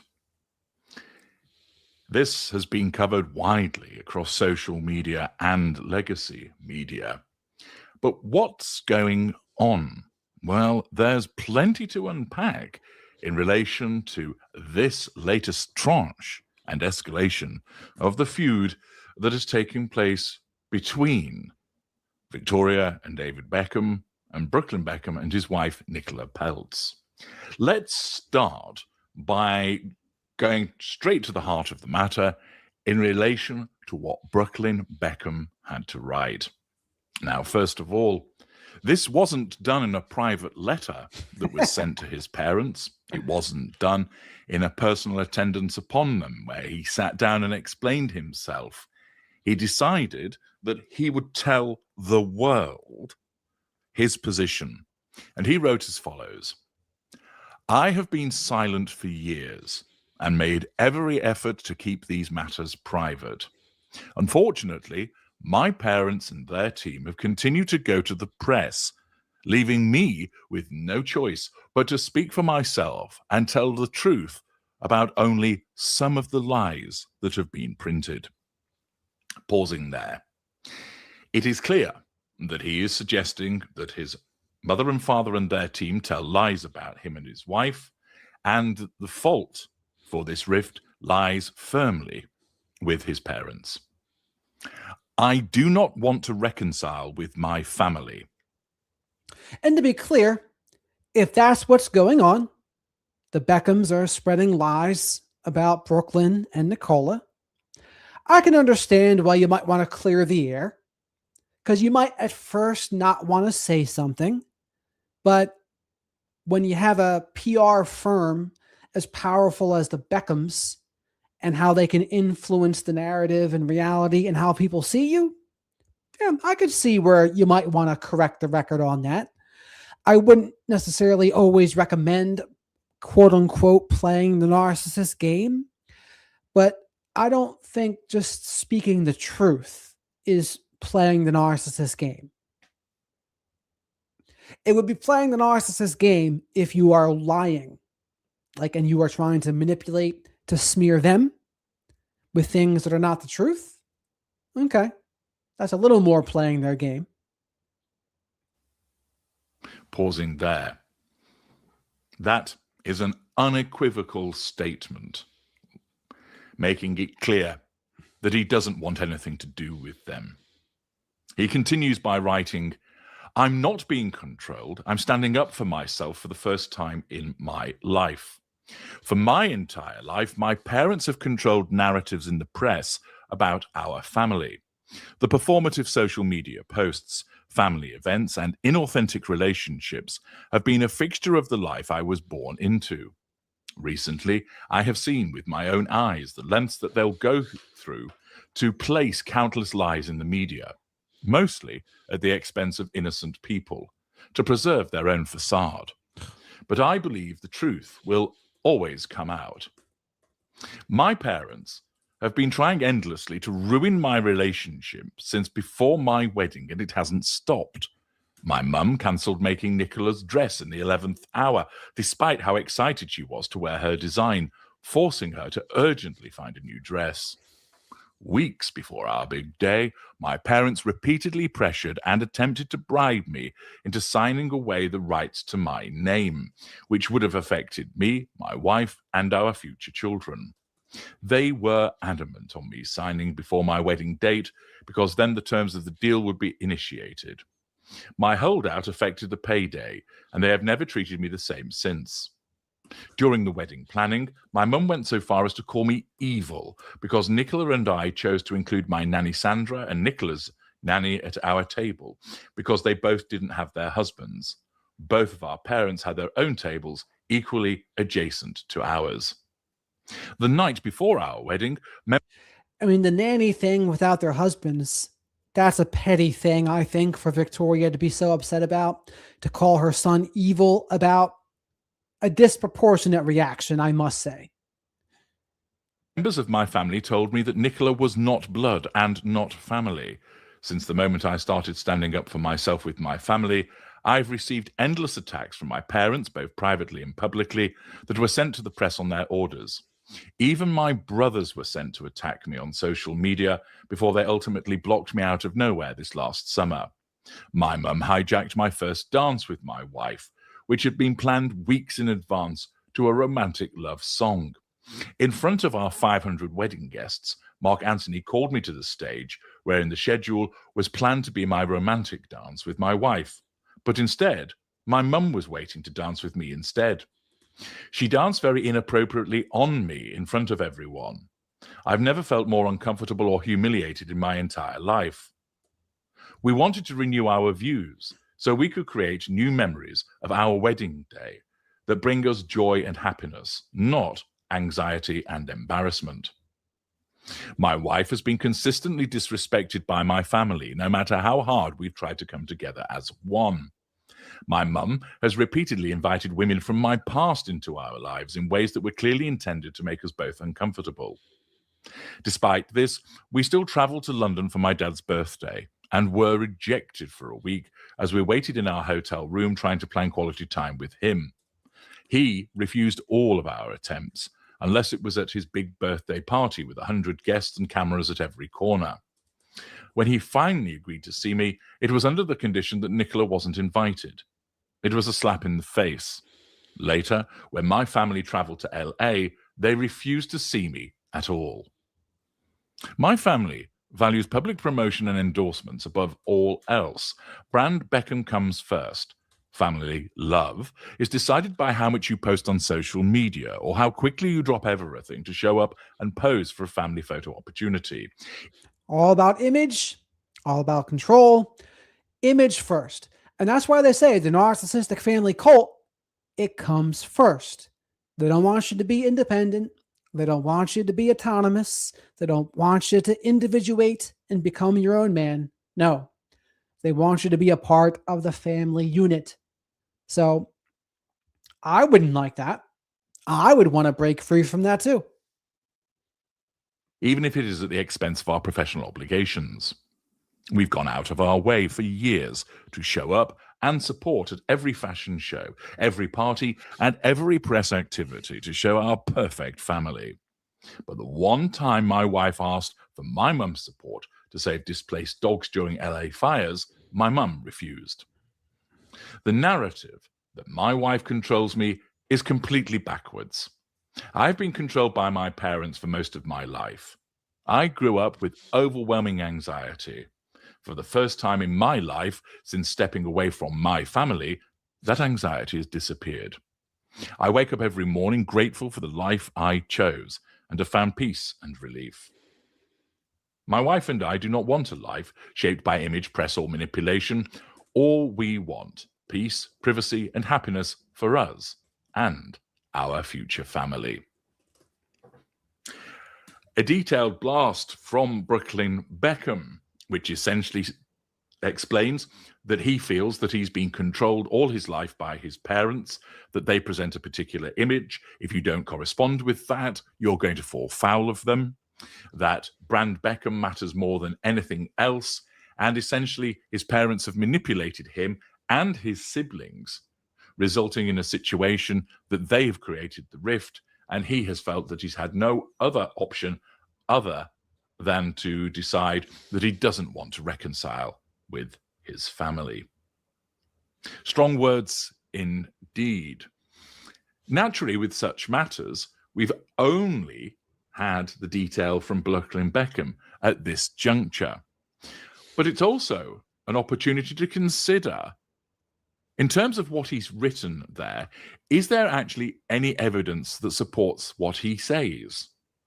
That Brand Beckham comes before all, that he has been controlled, and that his... So I don't know if HG Tudor knows it, but if he knows about the videos that Sloan knows about, that we went over, where Victoria Beckham all about control, oh, that would be evidence. His parents have been essentially unpleasant and unwelcoming towards his wife. Well, whilst we're not privy, of course, to many things that have gone on behind closed doors, there is evidence that we can look at and consider to ascertain, is what Brooklyn Beckham stating accurate? There's certainly force in Brooklyn Beckham's suggestion that his life is being commodified since he was born. For instance, the story of Victoria Beckham's pregnancy was sold by his parents. When he was born, David and Victoria sold the first pictures of him. They sold intimate looks around their home and his nursery. They sold their wedding, and they stayed up until 3 a.m. on the night of their wedding, deciding which pictures would be featured in OK magazine. They sold everything, mainly to OK. Its proprietor, Richard Desmond, wrote in his autobiography about spending what felt like every Friday at Victoria parents' house with the young couple, i.e. Victoria and David, where they would all plot and plan the next features that we'd do, and that a huge check was always involved, that the Beckhams wanted the limelight. It's also the case that there have been numerous instances of the way that Brand Beckham has governed the life of Brooklyn Beckham. For instance, David Beckham openly discussed in his Netflix documentary how he planned for life after football by securing high-profile deals, such as promoting mobile phones, clothing brands, aftershave, and drinks. He also negotiated to bring Lionel Messi to Major League Soccer's Inter Miami. We've seen how over 15 years, Victoria Beckham has transformed from posh spice to a designer, enduring financial losses, which were funded by David Beckham to build her empire. In the 1990s and the 2000s, Victoria and David Beckham frequently matched outfits to dominate headlines, such as the all-black leather Versace coordinates at a 1999 New Year's Eve party. Or you may remember David Beckham wearing a sarong during the 1998 World Cup. They also wore matching police sunglasses throughout 2002 and snakeskin leather ensembles, reinforcing their status as a power couple. Since their marriage in 1999, they've monetized their names through deals selling everything from underwear to whiskey, with David's image driving lucrative partnerships.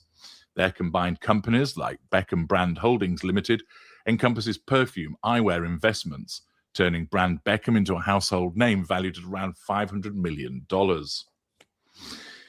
They have revolved their personas around high-end aesthetics, from David's Hugo Boss suits and Tudor watches to promoting everyday items like coffee machines and crisps. So we've got some filler in this, HG. We got to skip to the next one.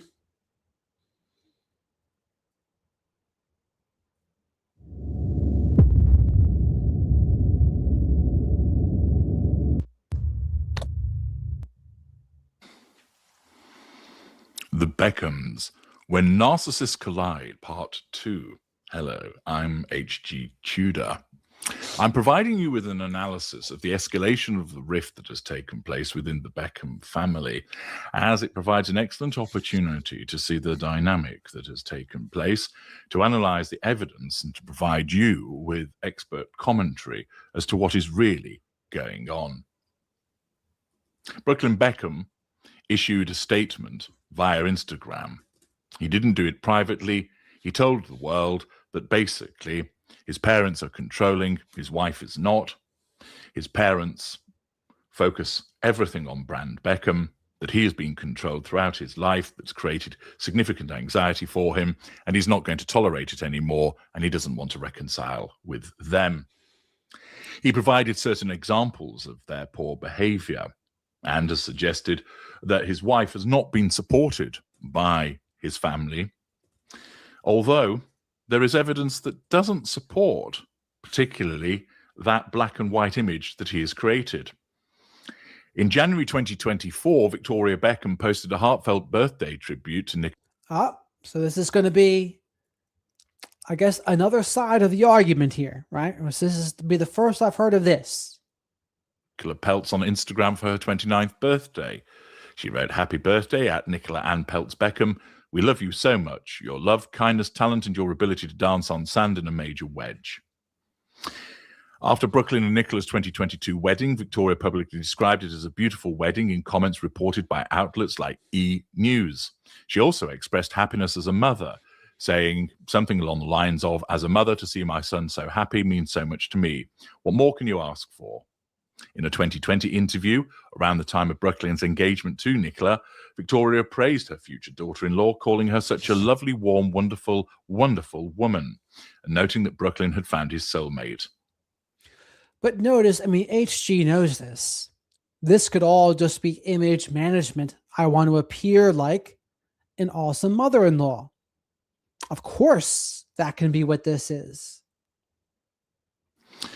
Victoria has also been described in reports as having gone above and beyond to support Nicola, including attending events like Nicola's movie premiere, Lola, where Nicola wore Victoria Beckham designs, and Victoria showed support by being present.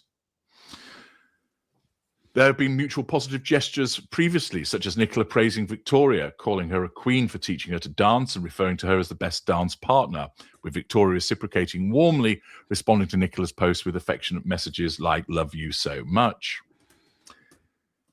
On January the 9th, 2025, Victoria posted on Instagram wishing Nicola a happy 30th birthday, sharing a throwback video of the two dancing together.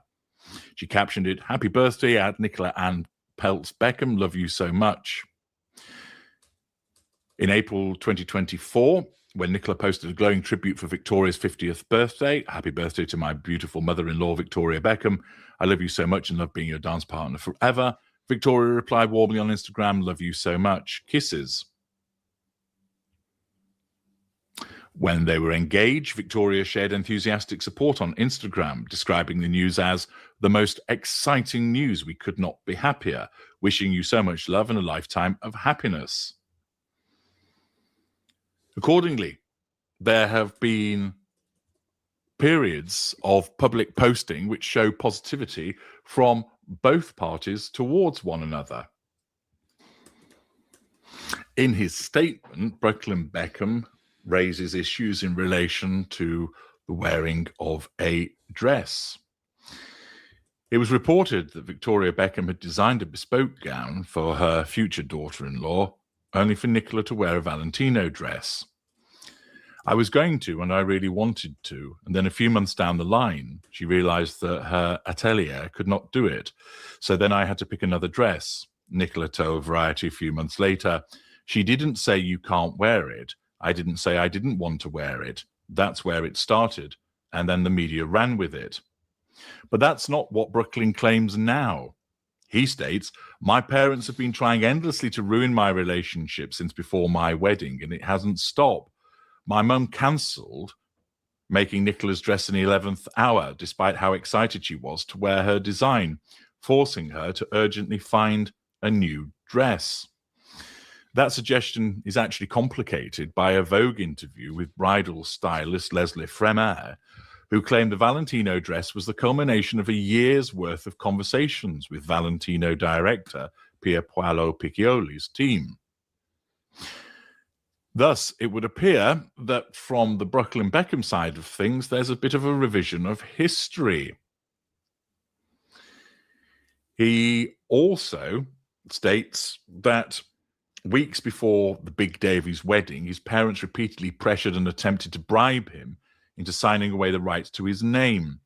It's not clear exactly what Brooklyn means by this, but documents lodged with the UK's Intellectual Property Office. And like we mentioned before, more than one thing can be true at the same time. Victoria was going to do the wedding dress. Nicola was talking and entertaining multiple people. So the Valentino one that she went with, Victoria's brand. So it doesn't completely dispute what Brooklyn said. What Brooklyn said can be true. And what Nicola said about the Valentina dress can be true. They can both be true. Reportedly showed that in December 2016, Victoria registered a trademark for her son's name and those of her other children, which expires at the end of this year, at which point Brooklyn will be able to renew it himself. He also stated that his mother hijacked his first dance while the singer Mark Anthony played.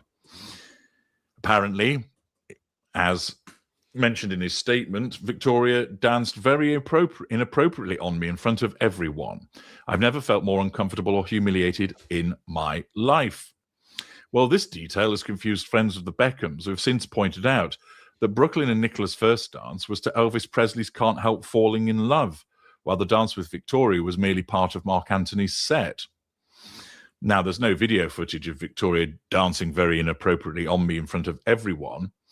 And if there had been, of course, that would have undoubtedly spread like wildfire.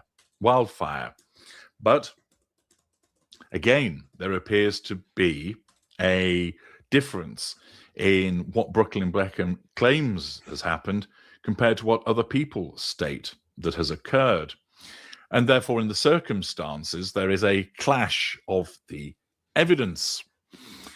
Now, it might be suggested, of course, that the mutual appreciation that took place across Instagram and other social media between Nicola Peltz and Victoria Beckham was performative from both perspectives, that it was important to show the world that they got on, and thus so they did, even behind the scenes that they might not have done.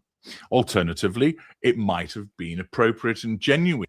Well, both can be true, because I bet you Nicola was talking to multiple people about wedding dresses and going to pick which one she liked the best.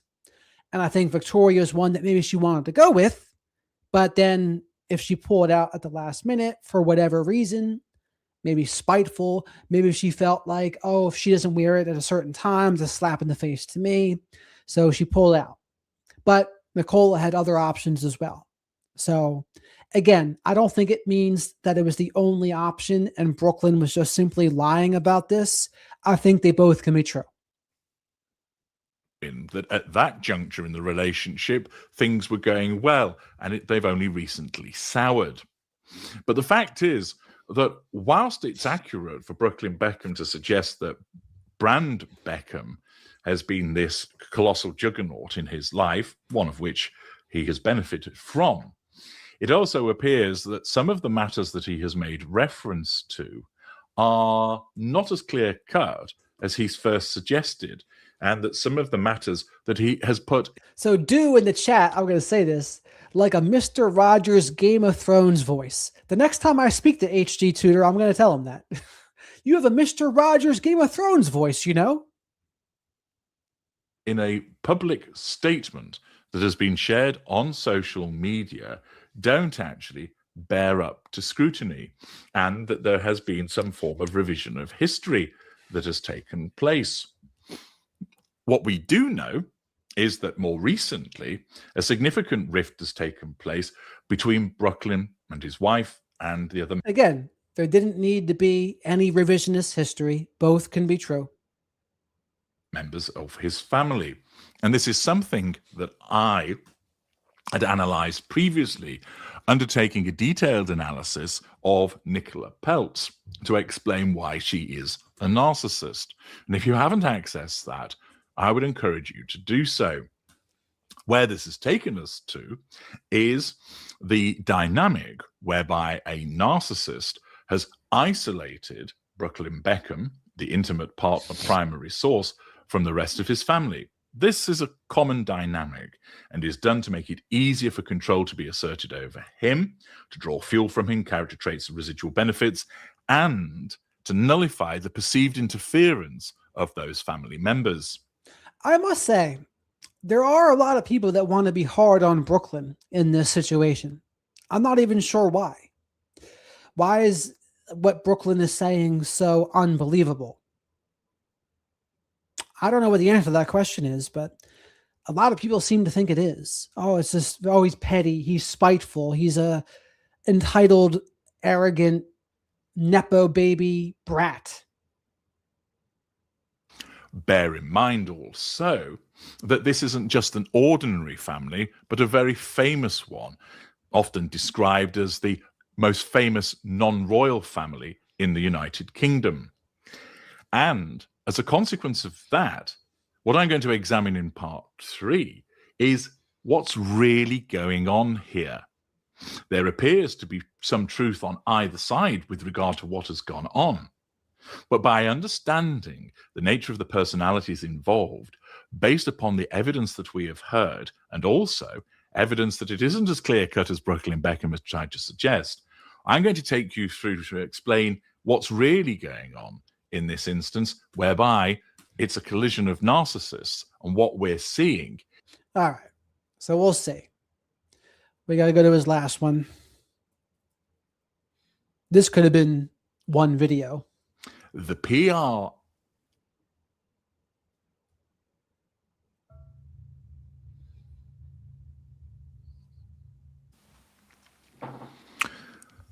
the Beckhams, when narcissist Narc on narc crime is what I like to call it. And only you can prevent forest fires. Remember Smokey the Bear was in our top 5 bears the other day. Old Bear and Bear, who used to be staples in the chat, 6 and 7 of the bears. Collide, part 3. Hello, I'm H.G. Tudor. Brooklyn Beckham has issued a public statement saying that he's not controlled by his wife. In actual fact, the controlling individuals are his parents. He said that he has lived an anxious and depressing life as a consequence of having to, in essence, kowtow to the juggernaut that is Brand Beckham. There are some inconsistencies in his complaints, and therefore it falls. And again, it doesn't need to be inconsistency. It just means both of them can be true. To be analysed what truly is going on. Well, Brooklyn Beckham undoubtedly has found himself controlled as a consequence of Brand Beckham and his part within it, and his exposure to a parental narcissist. This has meant that his needs have come second to the necessity of the prime aims. And for him to allege that his parents have been controlling has substance behind it when one looks at the lengths to which the Beckhams have gone in order to commodify their lifestyle and to monetize it. For the PR that has been generated by them is linked to the necessity of asserting control over an audience and obtaining a residual benefit by way of a significant amount of wealth having been generated, and also the receipt of fuel by way of people's reactions to it. Thus, the formation of Brand Beckham came about as a consequence of a desire for fame and money. And in relation to one of the Beckham parents, that was such an attractor as a consequence of their narcissism. Now, it's often stated that individuals find that Victoria Beckham is the problem in all of this. And she certainly has a role to play, as I shall explain. But she isn't the narcissist. It's her husband who is. It's David Beckham, who has, for a number of years, engaged in a range of behaviors which exemplify his narcissism. So I don't know if I completely agree with this by HG. I think David can be narcissistic, But to say that Victoria is not, I can't get behind that. I'm not going to provide a detailed breakdown here, as it will unduly lengthen the analysis of the dynamic within the Beckham family. But for the purposes of this, understand that the collision of narcissists is between David Beckham, controlling his wife, and Nicola Peltz. And the battleground is essentially... Now, I can't believe I'm going to say this, but I don't agree with HG on this one. Like, I think David and Victoria can both be narcissistic, but I kind of get the sense that Victoria is the one in charge of the situation. And if you heard that footage of her needing to be in control, hating and feeling very uncomfortable to not be in control, does that sound like the kind of person that's going to get out narked in a relationship? I don't think so. But this is just my opinion. HG is allowed to have his own opinion too. Essentially, Brooklyn. It has been advantageous for Victoria Beckham to be involved in Brand Beckham, and that's why she has persisted in maintaining this, irrespective of the treatment that has been meted out to her during her marriage. Something, again, which is mentioned in an earlier part, it has proven necessary to sweep certain of the behaviors of David Beckham under the carpet. For instance, repeated allegations of infidelity, the Rebecca Lewis affair, his behavior in relation to when he wasn't granted a knighthood some years ago. And to be very clear, just because I think Victoria is in charge of the relationship, David can still be narcissistic too. I just think if someone's getting out narked here, Victoria is out narking David, not the other way around. That's just my guess. Calling various individuals "see you next Tuesdays" and other behavior beyond. Thus, what you have is an individual who, as part of the assertion of control, created a brand. His wife, with her celebrity fading because the Spice Girls had split up, clung on to what was being created. Initially, of the two, Victoria Beckham was the more famous. David was just the footballer. But as time went on, he rose into the ascendancy and drove Brand Beckham, primarily as a consequence of his footballing and then his model-like looks, and then all the various monetization of their lives and all of the selling of merchandise and products, etc., that went on. And Victoria Beckham went along with all of that because without it, she didn't really have anything.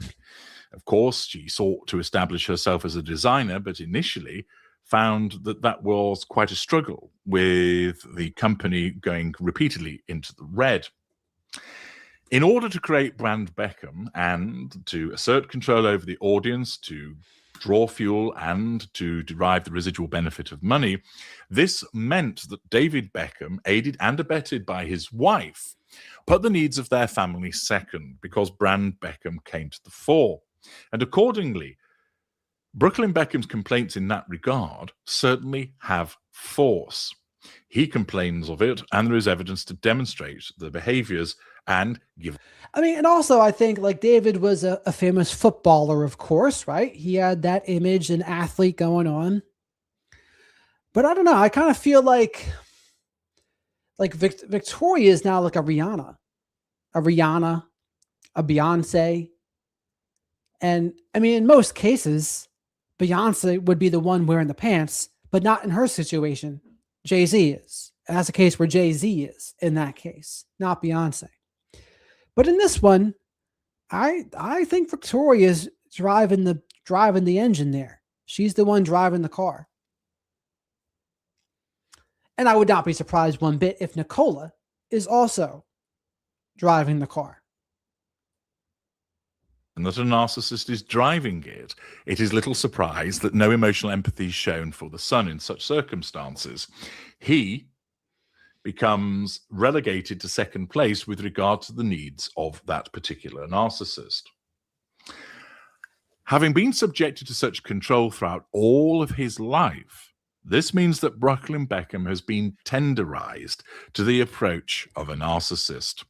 In essence, he starts to seek the storm that he experienced as a child in adulthood, and is part of the reason why Nicola Peltz found it so easy to ensnare him. Now, I agree more with this. I agree that Brooklyn was conditioned to associate the behaviors of a narcissist with love. The difference here would be HG thinks maybe he's seeing more of David's narcissistic behaviors. I tend to think he's seeing more of Victoria's, and he was more of a golden child and meshed with her. And it was kind of maybe a seamless transition from Victoria to Nicola. That's how I see it. That's my opinion. And also why it remained so easy for him to remain ensnared by her. Accordingly, Nicola Peltz, as I've explained previously, is also a narcissist, and I've gone through in detail why that is. Brooklyn Beckham is a non-intimate secondary source in the fuel matrix of his father. He is the intimate partner, primary source in the fuel matrix of his wife. The narcissist does not want an appliance serving two masters or mistresses. Accordingly, what you have is that David Beckham needs to assert control over his son. Furthermore, activities of his son that do not align with the needs and requirements of Brand Beckham are viewed as a threat to control. Nicola Peltz. So here's an illustration of what I'm saying. Have any of you seen that meme where David and Victoria Beckham are at a basketball game or some sporting event? I think it was a basketball game. And in front of David is this scantily clad booty shorts woman. And David is very clearly looking at her. Right? And there's like 4 segments of the meme. And one is David looking at her butt, then Victoria noticing, then Victoria flashing him this like super pissed stare, and then David acting all sheepish and embarrassed. And to me, that's not really the behavior of someone that's the out narking variety. That's like, no, you're caught. Victoria caught you and she's in charge. So now you're like, oh boy, I'm caught. If it was a David out narking her situation, it's like almost like he would just do it and he wouldn't even care what her reaction is to it. He goes, what are you going to do? I'm David Beckham. But no, that's not what happened. Sees the demands of Brand Beckham as a subconscious threat to her own control over her most precious of appliances, Brooklyn Beckham. And therefore, naturally, her narcissism is not going to look a gift horse in the mouth and is going to say to Brooklyn Beckham, your mum and dad are obsessed with Brand Beckham. You've had it all your life. They've controlled you. They've manipulated you. Look what they've done recently. Look how they've behaved towards you. They've commodified your birth. They've commoditized your youth. And this, I might not agree with this part either. I feel just the vibe I get so far. Again, it was not very good, the behavior we went over of Nicola and the staff.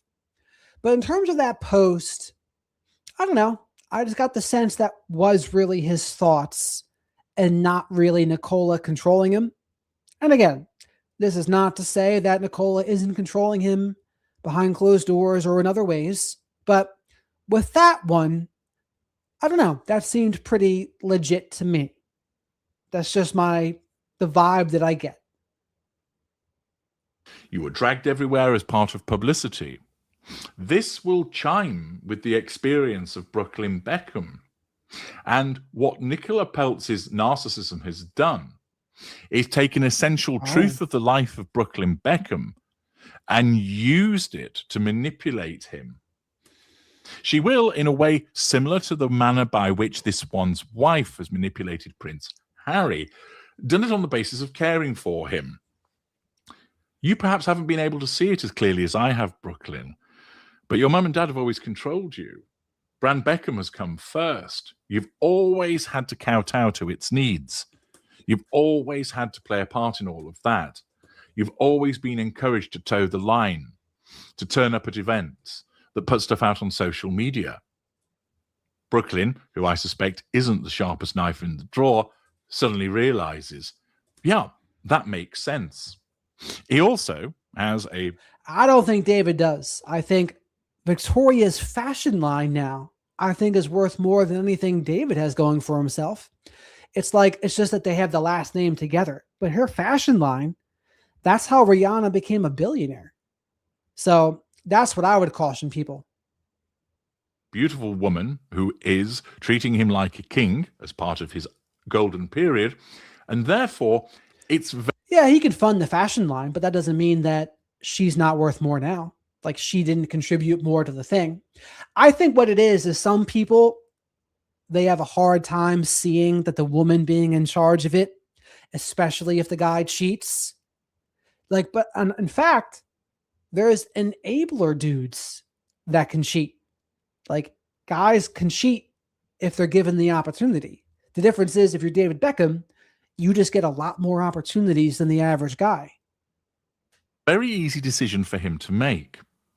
Here's this beautiful woman who cares for me and is pointing out, actually, something that I recognize as true, that my mum and dad have made me be subsumed within Brand Beckham.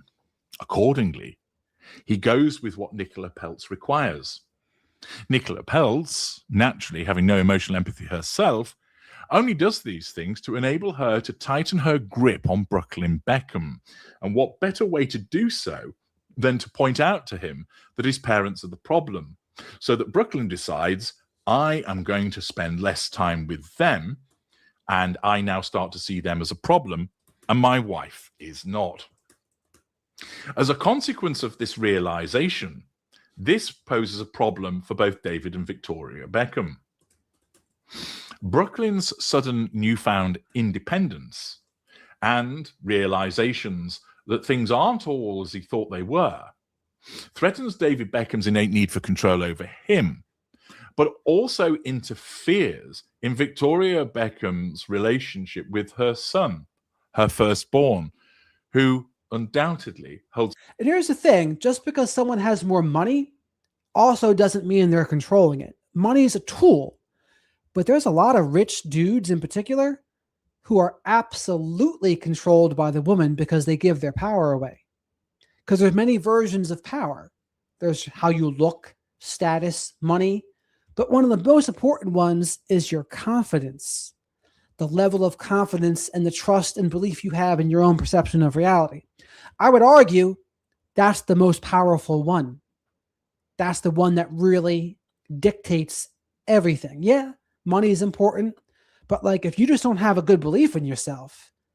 Now, the difference is a lot of people that have a good belief in themselves, if they put their minds to it, they can do well with money. They can develop more status, but that confidence and your trust in your own reality, that is the priceless thing. A special status in that regard. And therefore, as his mother, she feels a threat from Nicola Peltz. It's often spoke about the inherent tension between a daughter and mother-in-law. And of course, when all was going well between them, we saw the pleasant exchanges between them. Nicola Peltz doing so because it enabled her to assert control over Victoria Beckham and to present a facade to the wider world. For Victoria Beckham, they were genuine responses of appreciation. But as Nicola Peltz started to tighten her grip over Brooklyn Beckham and peel him away from his family, this upset Victoria Beckham as she felt that she was seeing less of her son and that there was unpleasant interference taking place from the daughter-in-law. Accordingly, that's why she was moved, if accurate, to say such things as Brooklyn's behavior was evil. She was hurt, and she was reacting to the machinations of Nicola Peltz by responding in such terms. Her responses weren't driven by an innate need for control. Victoria Beckham's responses were simply that of a hurt mother who felt that her son was being unfairly influenced by his wife to cause a rift between. And I just don't agree with this by HG. If you saw that video where Victoria Beckham clearly says, it is all about control to me. I need to be in control, and it's very uncomfortable for me to not be in control. I mean, when it comes to narcissists, isn't that what it's all about? Control. So to me, that's what I would think. Him and other members of his family. For David Beckham, it's as a consequence of the fact that that control by Nicola Peltz impacted on his own control of his son, but also in relation to prospective damage to Brand Beckham.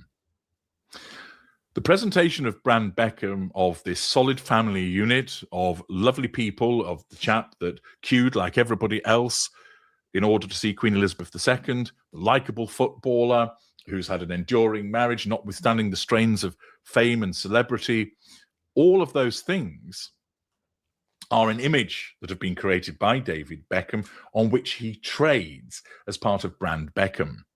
And the suggestion that there is a familial rift and that it's his wife and his fault, that naturally threatens his need for control. So what you essentially have is Brooklyn Beckham caught in the middle, as such individuals often are. And I've explained previously, I've advised many. Now, the part I do agree with is I don't get the sense Brooklyn is narcissistic. I don't get that sense. I get the sense he's probably in the middle. But where I differ with HG is it sounds a lot like Victoria was the narcissistic mother and meshed with her golden child son. And this is a dynamic that I see a lot of. So many women come to me and say, it feels like I'm in competition with my boyfriend or husband's mother. Why does that happen? Because of a dynamic like this. And sometimes the son is also narcissistic, and other times he is not. I think this is one where he's not. I don't think Brooklyn is. He might have a baseline level of like entitlement just because of what his last name is, maybe. He might have developed one. But in terms of inherent traits, I don't get that sense. People in such a situation where they see their son or daughter married or in a relationship with a narcissist, and it's caused a familial rift. Unusually here, we have a clash of narcissists, one in the father, one in the daughter-in-law, and they are in essence fighting over Brooklyn Beckham. There are two fights that are taking place. The first is over him as an individual in order to assert control over him, and also the fact that the rift that is generated is a clear and present threat to Brand Beckham and what it stands for, and thus is also a threat to David Beckham's control. When David and Victoria Beckham fight back, him because of his need for control. And honestly, what Brooklyn has done is what I would recommend a man do. If you're coming from a narcissistic family, whether you think David's more narcissistic or Victoria is, I think it's definitely a situation where they both are. It's just who is more so. But when that's the case, you got to be your own man. You got to be your own man, and you leave the nest and you start your own family. You start your own thing. That's how you break free. And so man to man, I would say that's exactly what you should be doing. And that doesn't mean you neglect or just disregard your family of origin. But sometimes they put you in a bad spot where to be in the relationship at all, you're going to disrespect yourself. Sometimes that's the situation they force you to be in. You can't even be there unless you disrespect yourself. So him distancing himself, maybe that's the best thing for him. Her because she's hurt. That threatens Nicola Peltz's control over her husband. And there is little doubt that she has been influencing him and causing him to stay away from certain events, to portray certain instances in a particular fashion, and also to cause him to issue this statement. Note, there's been no attempt at reconciliation previously. There's been no private overtures. You'll recall a little while ago, it was stated that any communication would have to come through lawyers. And now, as a consequence of the responses of David and Victoria Beckham, driven by different reasons, Nicola Peltz has tightened her grip over Brooklyn Beckham by basically saying to him, see what I told you about the controlling method of your parents? Look, they've only gone and fulfilled the prophecy. See how they've reacted when we've called out their behaviors. Thus, Brooklyn looks and nods. Yes, my wife's right. And it is typically the case that in such a situation, the family member who is the intimate partner primary source of a narcissist will invariably side with them over their family, simply by virtue of the fact that that's the person that they're married to or in a relationship with, and that's who they live with. And often, although it's not the case here, they will have children with also, which is a further factor that is of relevance. Accordingly, when the Beckhams react, David and Victoria, to the provocations caused by the actions of Brooklyn and Nicola Peltz, all they're doing is actually giving Nicola Peltz evidence to point out to Brooklyn and say, see how they've responded? See how they've not answered your call? See how they've frozen you out? It's yet more control.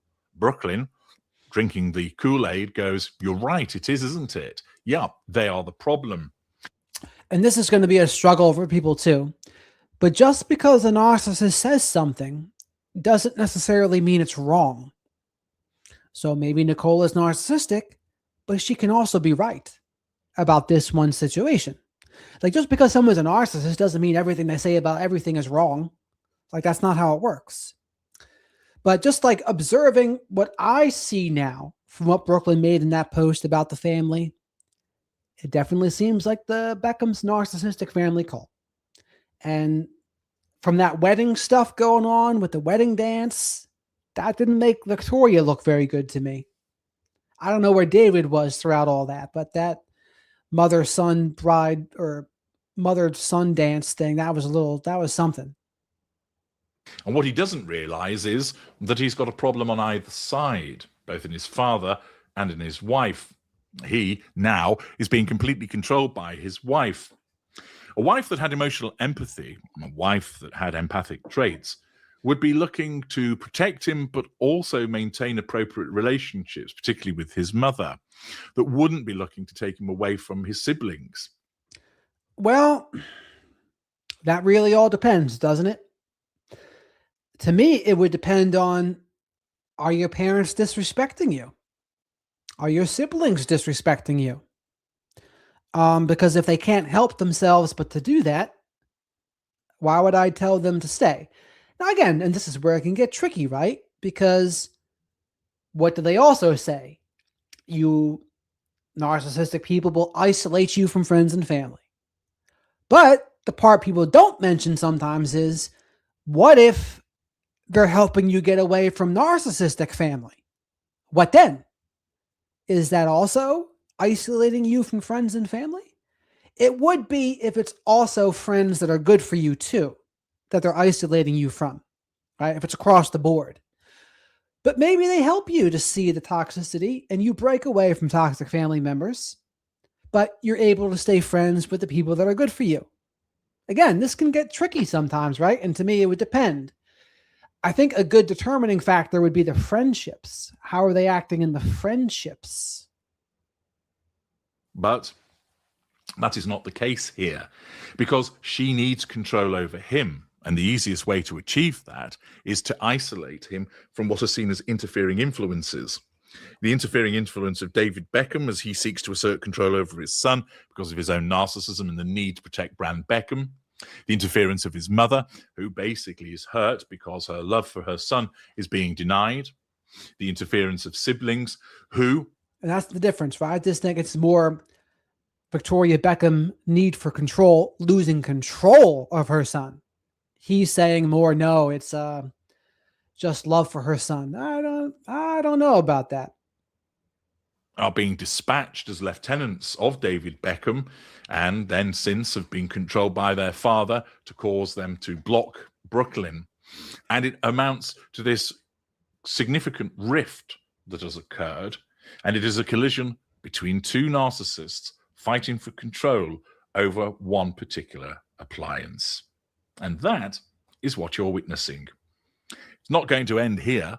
There'll be yet more, as undoubtedly David Beckham will respond, that there will be further. And David did say that, but that does not sound like the kind of person that was coming in between Nicola and Brooklyn before.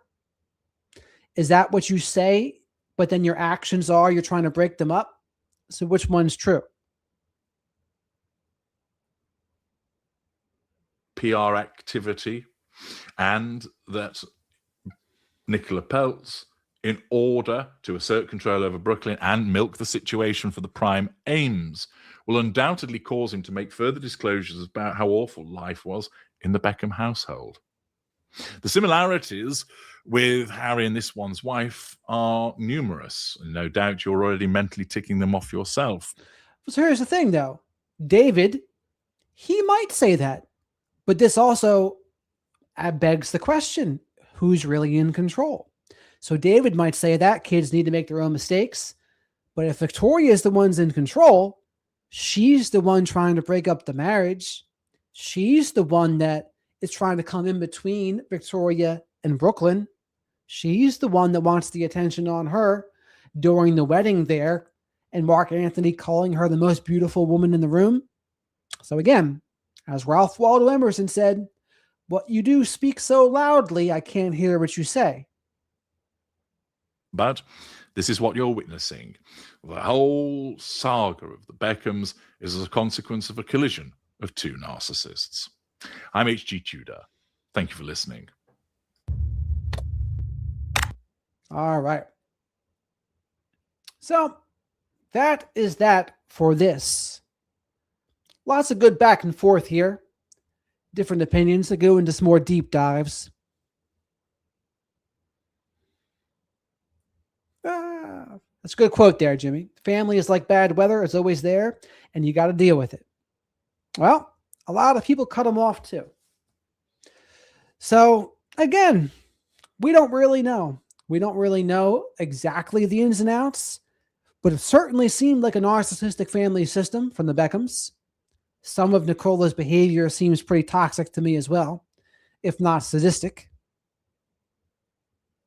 Have your say, but don't, well, people can do what they want to do. If Brooklyn wants to say, he can say. If they all, like, again, everyone has their own way of doing that. Other people, it's all about the image. They want to present the image for their brand. It just is what it is. Well, you hopefully have a good pasture here, Rose. I know Kat agrees.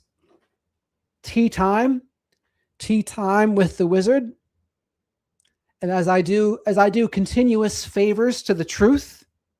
Speaking of which, where's Danielle from hell?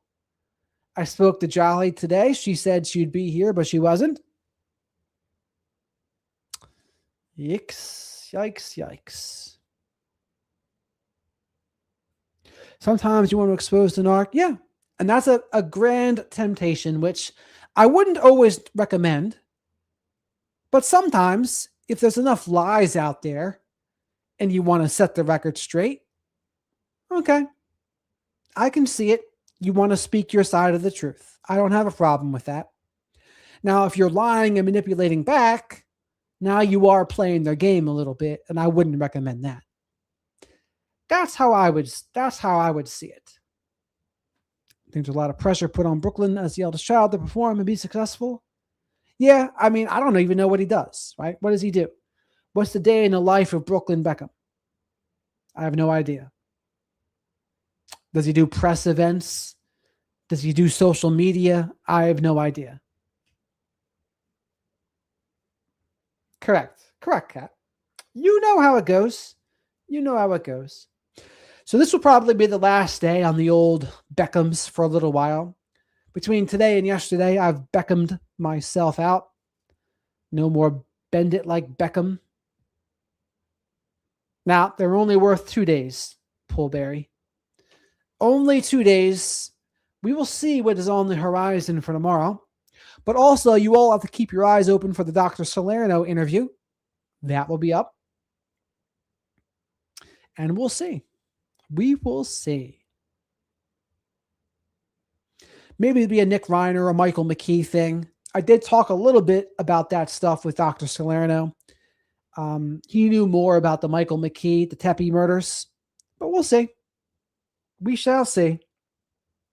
And then we never know what else is going to come to the news. That's the thing. When you do current events, there's a new current event every day. There's a new news story every day.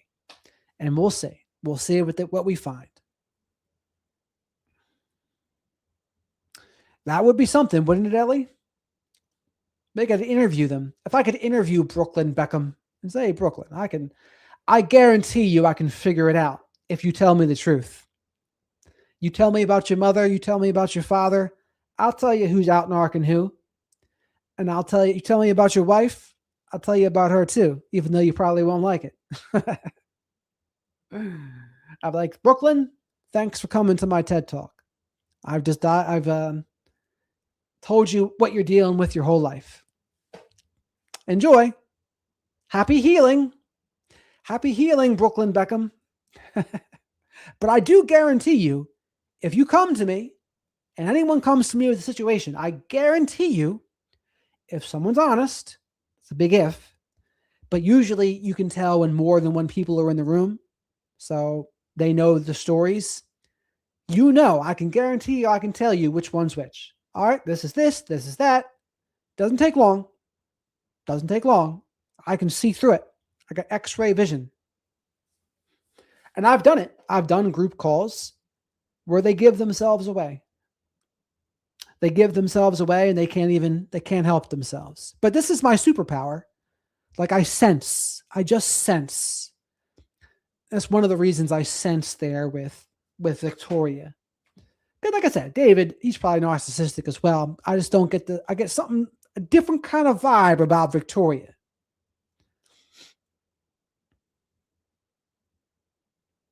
And Mark Anthony too, apparently. George was mentioning Mark Anthony. He's a character too. And he was with Jennifer Lopez.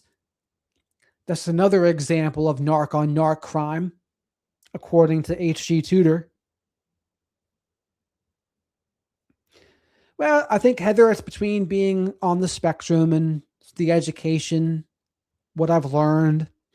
I've been able to harness it all. I've harnessed it all, and now I can see. Like I'm not even joking. If I ever talk to Brooklyn, I'd say, hey, tell me about your family. Tell me about David. Tell me about your siblings. Tell me about Victoria.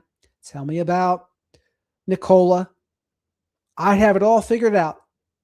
Give me an hour or two. That's all it would take. I'd figure it out.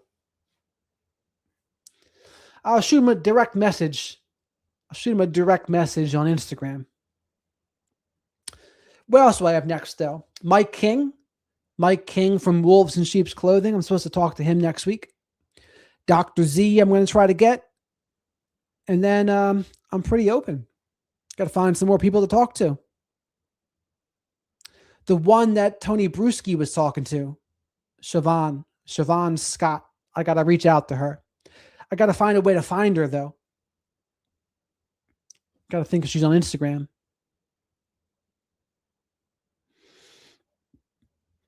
That would certainly help him, Ellie. Or maybe he just needs some radical self-respect. Maybe he needs to be a part of a flock of black sheep, people that will understand. How about that? Maybe that's what it would be. Yeah, Siobhan Scott, Rose. Does she have an Instagram, do you know? Facebook, Instagram, YouTube? We will have to see. But yes, Melissa, I would love that too. But all right, I will look into it because I got the interviews that I've had scheduled. They're about done. So I got to find a new line of interviews up. And we'll see. My live streams do better than my interviews now. So I'm having to really think, what's the best use of time here? I like them both. Don't get me wrong. There's overlap, honey. I would say scapegoat's the person that gets blamed for everything. Black sheep is more someone that doesn't fit in. Black sheep's not like the rest of the crowd. the scapegoat can also be the black sheep, but not always. And depending on the family, I mean, like an addict can be the black sheep, right? Other people are more normal, quote unquote, but the black sheep is the addict. It just depends. So I tend to see it as there's overlap, but not every scapegoat is a black sheep, and not every black sheep is a scapegoat. It's similar to the difference between flying monkeys and enablers. I would say all flying monkeys are enablers, but not all enablers are flying monkeys. The difference being flying monkeys will more offensively abuse people. Enablers defend. They defend and they're more passive. And the problem is what they don't say. Flying monkeys, on the other hand, they'll go on the offensive for them. They'll commit abuse by proxy. So remember, enablers are not all flying monkeys, but all flying monkeys are also enablers. That's how I see it. Black sheep scapegoat have both negative issues. I guess it depends on what you mean by negative issues.